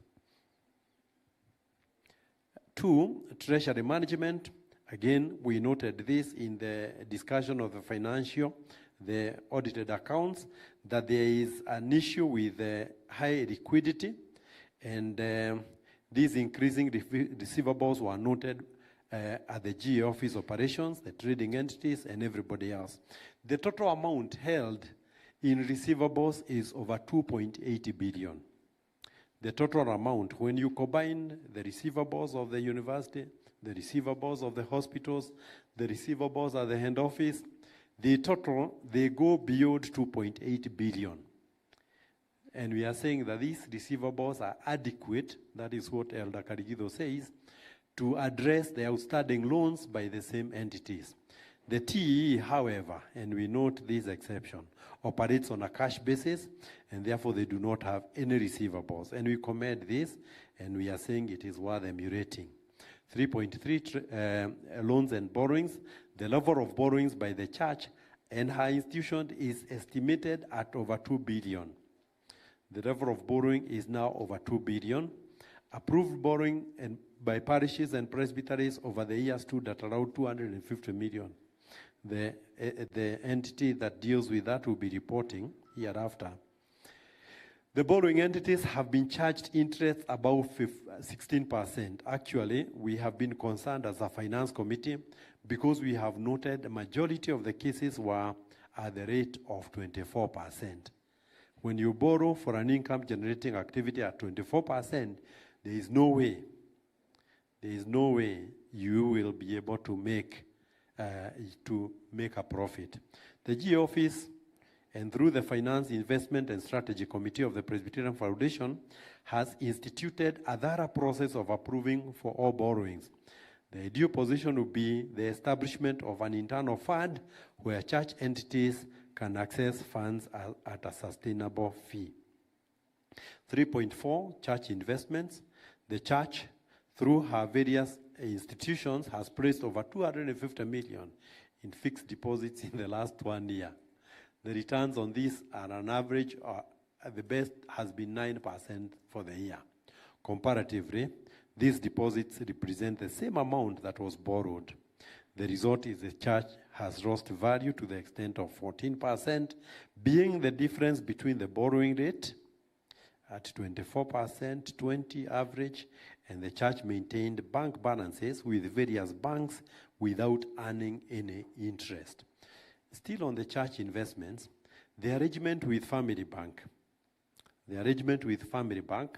Though with some challenges, and I want to note that though with some challenges, the business committee is handling those challenges, gave a return of 47 million over the 3-year period. The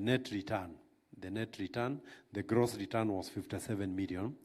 Similar arrangements is worth establishing with at least 3 other banks to allow for competition and better access. We note that we do not have Family Bank across our operating area, and we suggest that we need to have at least 3 other banks, or at least 3 banks.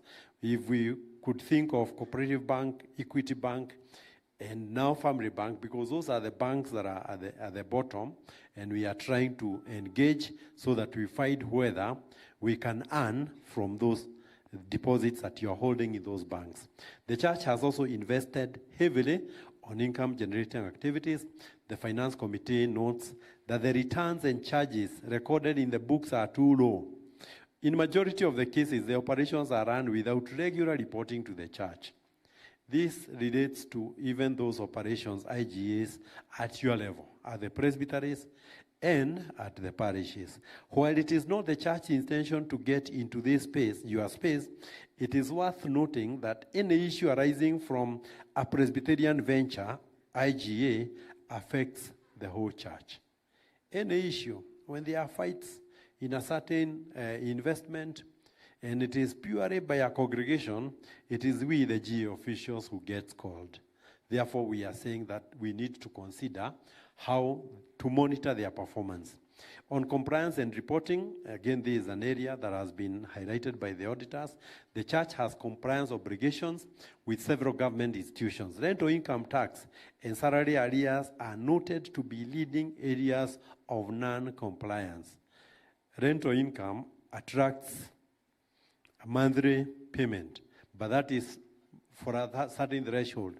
For us as an entity, we are supposed to pay it at the end, but then that poses a major area of non-compliance. And the other one is that of salaries, because when we do not pay salaries, we are still required to process the statutory deductions. There are some that have penalties. The church should establish a central portal for property management, which could be used to track compliance issues, among others. Presbyteries and institutions are encouraged to prioritize statutory compliance. I know that the foundation is working on a property management portal through which we can also try to hang on and manage some of these compliance issues.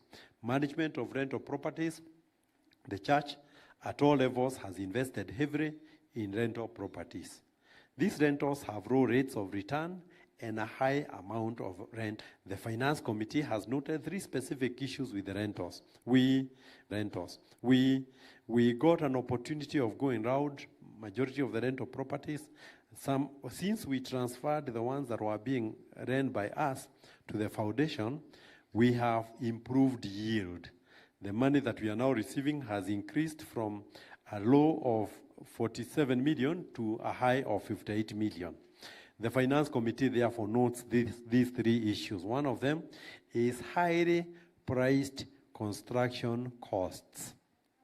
When we look at the financial statements of the presbyteries in your dockets, you will find a property costed 80 million to construct, but the monthly rental is 300,000, unfortunately. So highly priced construction cost is noted as one of them. Charging lower than the market rents, again, that's another one, where you find a rental is going for 100,000, but when you ask in the neighborhood, you find that that rental is supposed to be at 200 or so. And the lack of regular or cross monitoring or enforcement of payments. So those were the issues that we found, and therefore we noted that since we moved our assets, our rentals, we have that improvement. There are, however, other rentals being managed by groups and departments, and which continue suffering the three identified challenges. The Finance Committee observes that the Presbyterian Foundation has the potential and capacity to manage business entities under the church, and recommends that all rentals and trading entities be placed under the foundation for a fee, so that the foundation manages and they charge us. The money comes back to the owner of the investment, but then they retain a certain commission. 3.7, joint ventures and partnerships. The current investment environment in the country has shifted from self-sponsored development to partnerships and joint ventures. These initiatives can facilitate development and unlock incomes that would have otherwise taken a long time to generate. The church holds vast prime land that is idle. The concerned owners should seek ways and means of engaging in joint ventures to ensure faster development and unlocking the potential in these prime properties. And that is already happening. In a majority of parishes, this is happening. During the year, the GA office engaged the PCA SACCO on a joint venture in the construction of the 3-story building near the swimming pool, and the SACCO has been allocated at one floor for a lease of 20 years or so, while the church is now able to access the 2 other floors. While the SACCO is commended for this venture, other entities are also encouraged to copy and paste and do similar engagements. 3.8, the Midere Beach Hotel in receivership.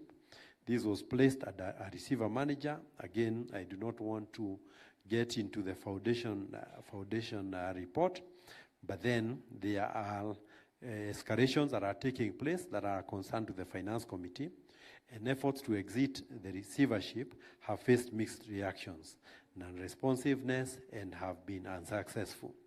The Finance Committee notes the difficulty in finding a proposal that can justify further investment into this project. Actually, the challenge that we faced when we tried to do some analysis was that the last reported profit from that property was 21 million, and the property is valued at 1.7 billion. So when you do the math then does not add up, because it has a return of 1.24% against a borrowing at 15%. So therefore, that was our opinion, that we have not been able to find a possible justification for further investment. 3.9, HR and allowances policies. The church HR manual is updated by the head office every 3 years and governs financial operations and remuneration. There is, however, an observable growing number of standalone allowance policies outside this manual, causing inconsistency and conflict. Challenges arise when a staff is transferred or take loans based on the varying entitlements. From Presbytery A, I am able to pay, but when I get to Presbytery B, because of those standalone allowances, we are unable. Presbyteries and church must urgently harmonize allowances when the central HR policy with the central HR policy to prevent disputes and ensure fair, predictable treatment of personnel. Presbyteries audited financial statements. The presbyteries audited financial statements are reported. They show a total, you find them in the docket. They show a total of 2 billion as the money that was collected as MMF from parishes. Combined salaries, just a highlight, combined salaries amounted to 1.3 billion, 1.23 billion, while combined total expenses amounted to 1.9 billion. A detailed summary is presented. I want to first of all invite we can go to the next. First of all, I invite the DSG to second the report, then we can invite the auditor at some point. So, karibu DSG.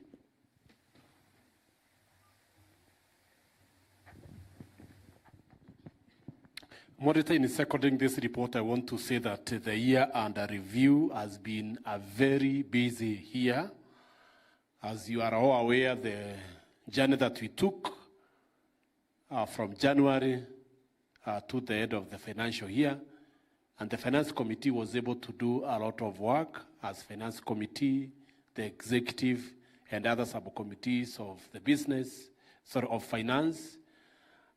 We kept the business updated on the processes that we were carrying, and some of those processes are still work in progress, and we will keep the church updated on all these, on the outcomes of all these processes. With those remarks, Moderator, I wish to second this report. Thank you. Thank you, DSG and Acting Finance Officer. We'll now, Moderator, invite the auditors. We'll now invite the auditors so that they can also make a presentation of the audited financial statements. They are part of the docket. The accounts are filed. You can get to the financial statements under the docket. Sorry.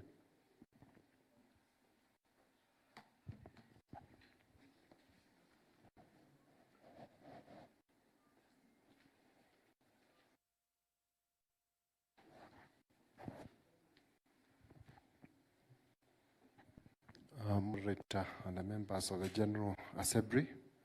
My name is Maina Kenywa. I work for a company called Serve Management Solutions, LLP. And I'm with my colleague, Pale Jologe, as I wait to get the page from the projection. I will, Moderator, do two presentations and then give a few comments for the essence of time.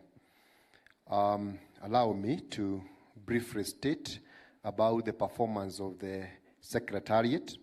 The total income in the year was 242 million, with an expenditure within the same year of 213 million, and therefore there was a balance of to the surplus of 32 million compared with the other year at 54 million.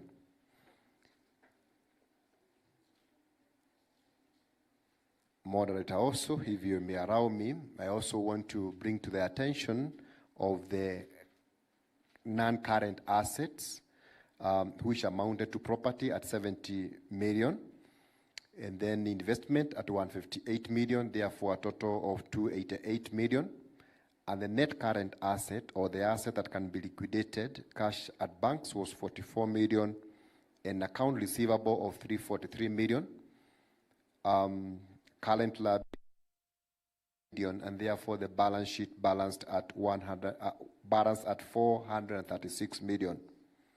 The reserves, or accumulated reserves, were at 434, and they did not have a huge borrowing, only 2.4 on a motor vehicle, and therefore the balance sheet balance is at 436. Time, Moderator, if you allow me, I just want to highlight that the main departure was only on assets, because in 2024 the assets were at 2.2 billion, but they declined to 288 million because of the transfer of the property back to the management of the foundation, the one that the Honorary Treasurer has stated when presenting, to a tune of 1.1 billion. Then the receivables decreased from 728 million to 343 million, predominantly because of the waiver and the write-off that was given. So those two statements, Moderator, represent the position of this particular organization, and we would want to highlight and stop at that, because all the other documents are in a docket, and any question will be welcome without leading page by page. With your permission, moderator, I can stop there, but move on to give my opinion or the considered opinion. Once again, I want to paraphrase the opinion so that we spend minimal time. And I want to state that the basis of our opinion is in line with international financial reporting standard, and that we were given all the records that were supposed to be given to us. The Board of Trustees and Management has given us an assurance that these books of account represent a true and fair view of the position of the organization, and also that they do not see, they see the organization being in continuity and being well over the next 12 months. So therefore, I, being the practitioner of accounting, gives this opinion today that I read in this General Assembly, that we have audited the accompanying financial statements, which are in your docket, set out on page number 6 to page number 19, though they may be paginated differently in your docket, which comprise of statement of financial position as at 30th September 2025, and the statement of comprehensive income, changes in equity and cash flow for the year ended, and the notes thereof. And in our opinion, the financial statement give a true and fair view of the position of the PCA head office, and as of 30th September 2025. If the people at the ICT could give me the summaries of the other organization, I would be glad. The one that I gave you on PowerPoint, I would be very glad. So that is the position, that's the opinion. Moderator, I also want to bring to us because once we were appointed, we also did give opinion to many other institutions that are Presbyterian nature, and therefore we are also required to give a summary of our findings of those particular institutions, and we'll be glad to take you through as well once the PowerPoint comes on board. We do hope that happens. Yes, that's, give me the next slide, please. Thank you.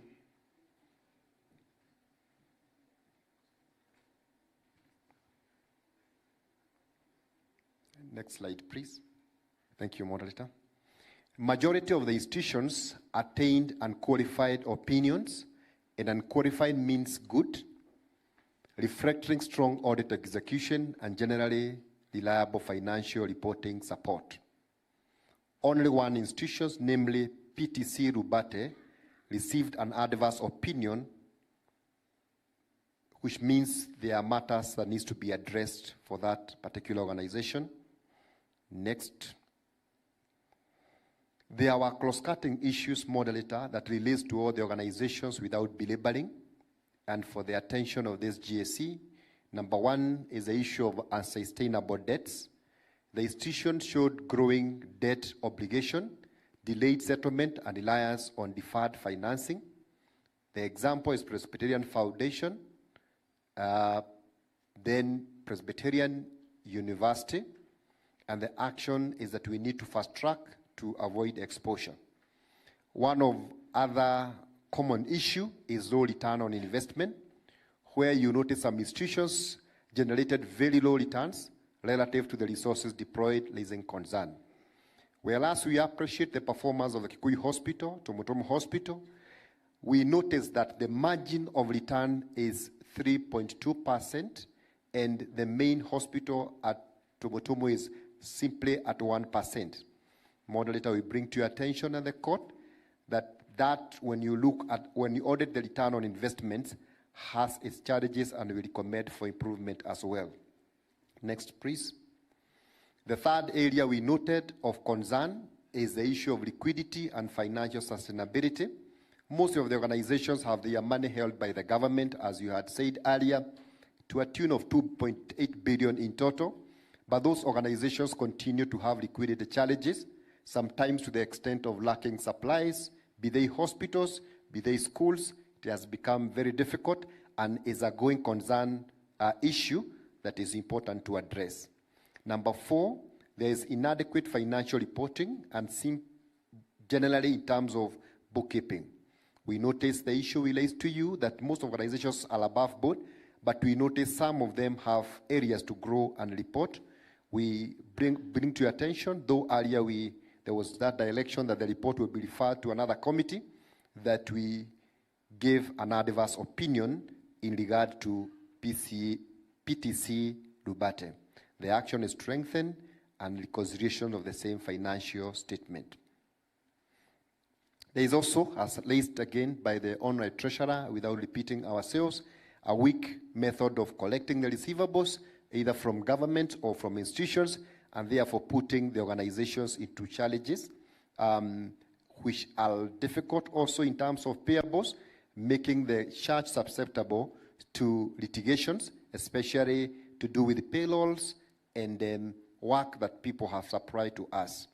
There is also poor non-current asset management, where tracking of asset, ensuring the same, and generally in all organizations seems a periodical challenge, which we bring to your attention as well.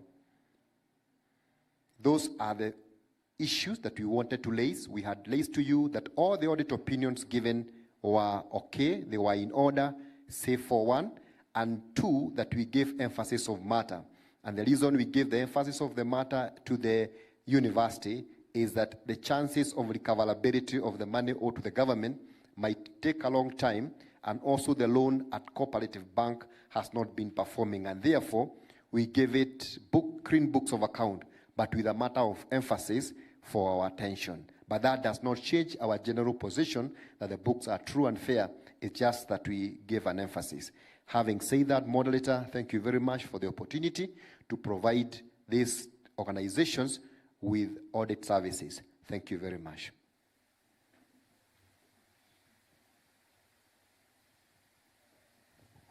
Moderator, that's all for representation. The accounts are on page number 292 to 342 of our dockets.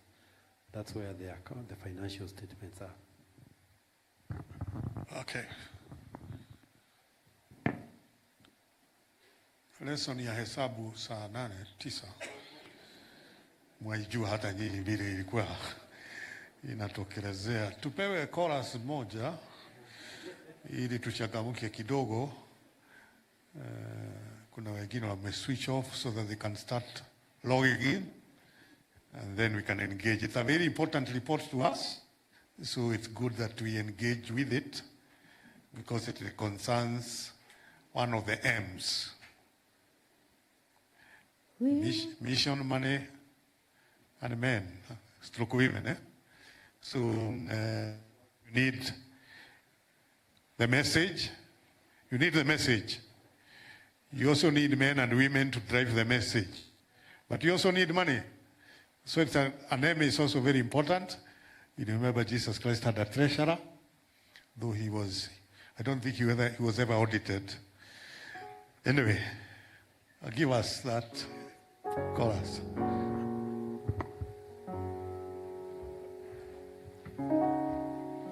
Katikati ya miungu hakuna Mungu kama wewe. Katikati ya miungu sijaona Mungu kama wewe. Katikati ya miungu sijaona Mungu kama wewe. Katikati ya miungu sijaona Mungu kama wewe. Bwana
know, seated. Even your singing shows like batteries are running low.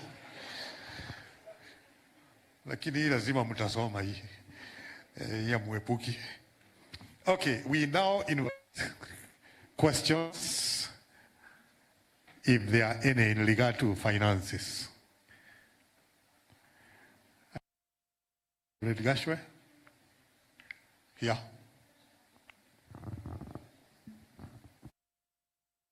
Thank you, moderator. I have two questions.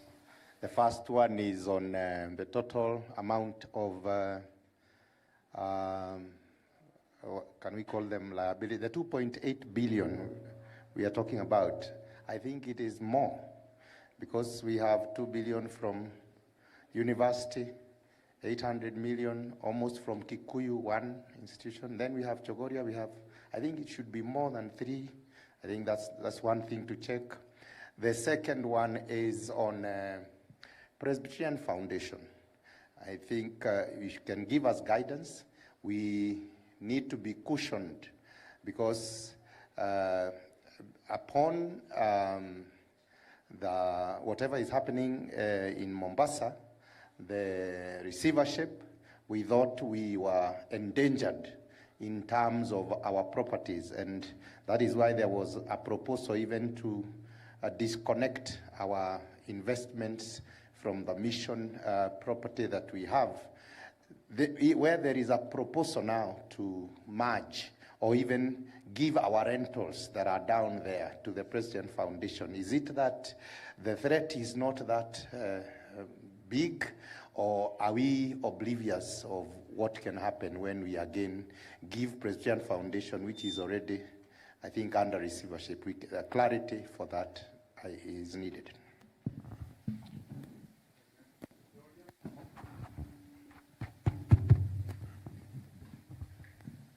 Thank you, moderator in the GAC. I want to start by commending the Finance Committee because in their report we can see they paid salaries on time, they paid fees for our students at the various theological colleges. We have up-to-date payment of ministers in mission. We also want to especially commend them construction of the Kampara Church and the building of Pro Tatarusha. We really commend you for that. We even commend you for the light of 300 million from presbyteries and parishes. Now, I would also want to raise a question on listening to that report about where is our money that we put in Irete? Where is money? How do we track it? That's the first question. The second question is on do we have a portfolio of the entire debt? As in, if we were asked, what is our total liabilities as PCA? That is university, foundation, all combined. And the third question is on the forensic audit. You do not mention it in this reported Fisher, yet it is something that we said it is still alive, and we believe that during the preparation of this report, the forensic audit was probably already out. Why is it missing? Why are some of it being a continuing project missing from this report? Thank you, moderator.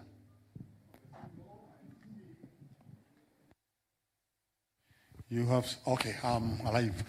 Reverend Alice.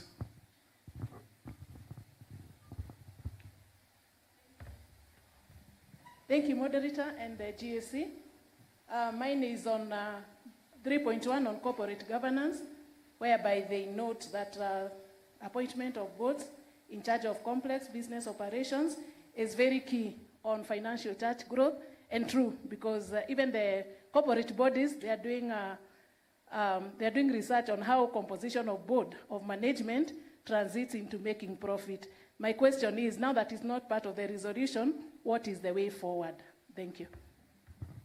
We are done with that law. This law is very happy. We come to this one. Yeah, from behind, I see no hand. See Elder Karoga. My question is on NSSF, NSSF, because the NSSF said people about the type 2 can now be invested by various, and because you have the 61 presbytery, how is finance committee engaging with the presbytery as far as the tier 2 is concerned? Okay, coming over, Elder Kaliba. Thank you, Moderator. I wish to commend the Finance Committee for the report. My question is on issue of tax exemption for our trading entities. I note that they are now under finance. They attend the Finance Committee meetings. What is the finance team doing to assist the special hospitals in getting the exemption status? Because I think that is eating too much on their income and troubling them, having to look for funds to pay the statutory deductions, yet we are not receiving the payments from the government and other similar entities. Are there plans to help the institutions? Thank you.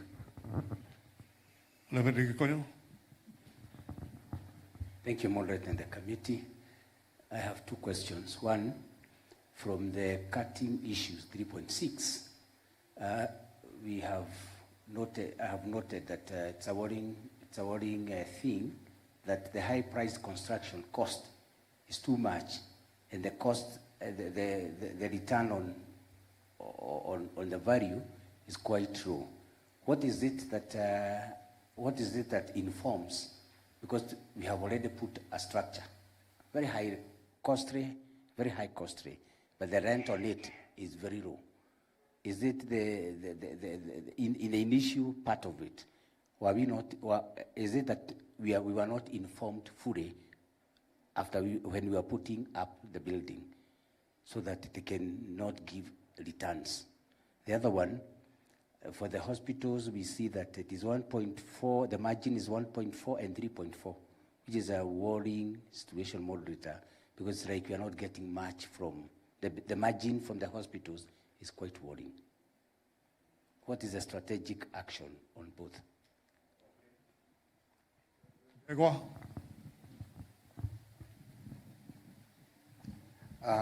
Moderator, sir, I really feel for our church that we have become so open, though yesterday we tried to be closed and we opened, because we are talking about how we need to run away from registration of our institution online, telling those who are receivers we want to disappear from them and start our own way of exiting. That's the risk. Now, let me ask the question. Are you also telling them, please? Yes, because that's what we have decided to do. So I thought that the issues of finance, the issue of foundation, the issue of our challenges should not have been put online before we make a decision. But if we feel like we need to do that and expose ourselves, then we can go on and expose ourselves before we make decisions. Because for sure, we are now trying to ask the Finance Committee that all departments that are running their own rentals, they start correcting the money. I don't want to say in details, but I'm sure the money is not put somewhere that receivers can get it. But now we are exposing and saying we want to receive all the projects and we want to put the money in a certain account and we want to follow up and we want to expose ourselves. I am still hesitant to ask the question I want to ask, because I think with this serious openness that we think we are communicating to our members, we are exposing ourselves to the challenges even of taxes, receivables, and all those. Even those who are saying receivables, we know we have so much receivables. So if I owe you, and I have said you owe more, so what makes me pay you? And you have already accepted that we have a challenge of collecting the receivables. So the issues of finances and foundations, I don't think should be an open court, but we were chased away yesterday from the court, so you can still sit down. You didn't ask any question. It was a comment. There is a question by Reverend Peters. Thank you, moderator and the committee. In that context, where most of our investments as a church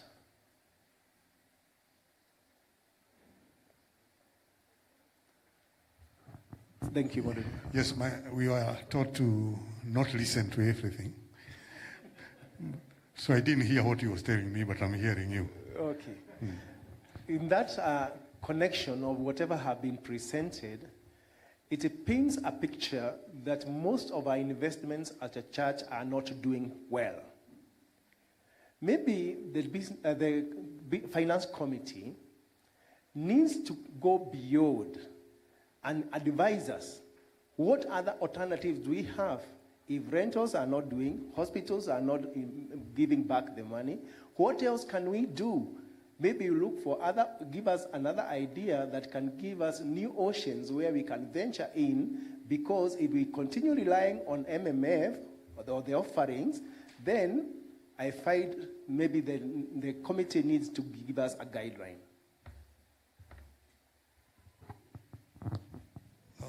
Okay.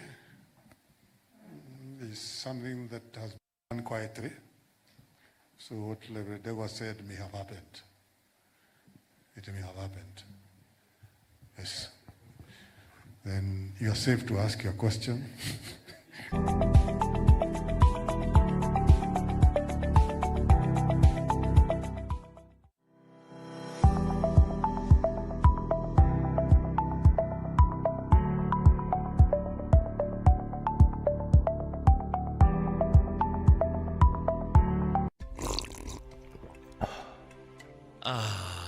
Milele Kak drinking water is the real deal. Now in a brand new look, but still as sparkling as ever. Trust us to quench your thirst. Grab your bottle from a shop near you now. Place your order by calling 0725 253 777 or 0738 225 966. Milele Kak drinking water. Drink fresh, feel Milele. Welcome to Mono Safaris, Tours and Travel, where you discover hidden gems with our exclusive low-season tours. Escape the crowds and experience the beauty of travel during the enchanting low season. We invite you to uncover unique destinations at unbeatable prices. Adventure awaits with Mono Safaris, Tours and Travel. Embrace the extraordinary during the low season. For more information, visit our website www.monosafaris.com or call us at 11504807 or email info@monosafaris.com. Mono Safaris, Tours and Travel. We are because we love what we do. Looking for a serene, affordable getaway in Mombasa? Welcome to Waget Hotel, a PCEA-owned destination where comfort meets value. Whether you're an individual, a family, or a group, Waget Hotel offers the perfect setting for rest, bonding, and fellowship. Enjoy our exclusive off-peak rates for PCEA church groups at just 2,500 shillings per person on half-board and 2,800 shillings per person on full board, inclusive of a complimentary conference hall. At Waget Hotel, we go further with special discounts, flexible packages, and rates designed with your convenience in mind. Experience genuine hospitality in a quiet, serene environment, the perfect place to relax, connect, and create lasting memories with your family and team. For reservations, call 0722 209 796 or WhatsApp 0731 209 796. Waget Hotel, your home away from home in Mombasa.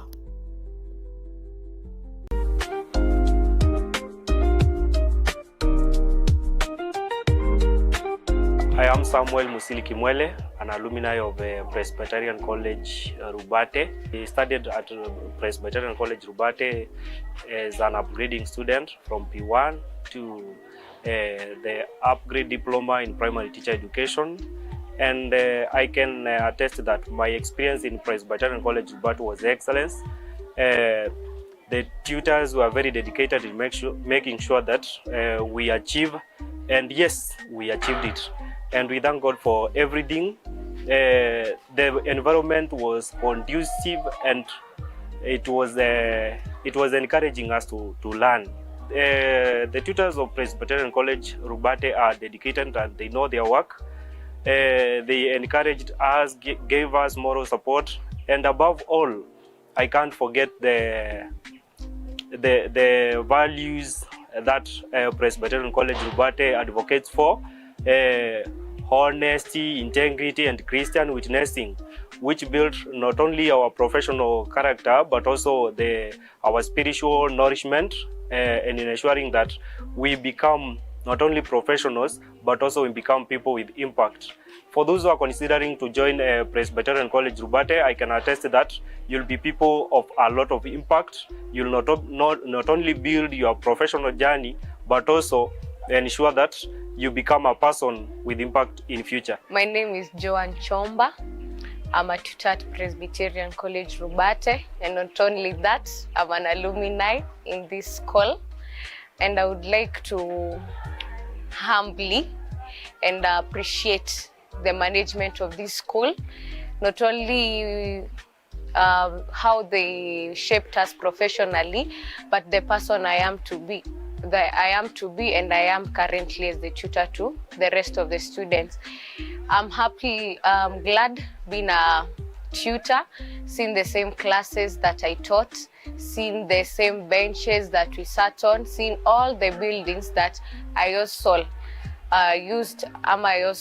took part. The activities that the students they are still taking part. At least I can also testify that I was once there. It has been a journey. Personally, we were only 19 students, but currently the population of this school is growing up to 400 at now. I'm glad that I can witness the growth of this college, and I would like to pray God to continue enlarging our territories, to continue blessing us with students who will be modeled professionally, and being a Christian-based foundation. I'm glad that we are going to produce leaders, we are going to produce teachers who are well in the Christianity level. So I would encourage those out there, you should join our school. It is a good school and it has produced people like us who are continuing with our studies. To the current students, I would like you to take your course serious. The discipline, the values that have been impacted to you by your current tutors, just take caution. And this life is so enjoyable. The memories that we have created that's everything that we're also doing right now, eating mangoes, going to our rivers to swim. Those are some memorable moments still that we'll also remember. So as you enjoy your college life, just take your studies seriously. And one time, you'll also stand and testify that this school really modeled you for honest service.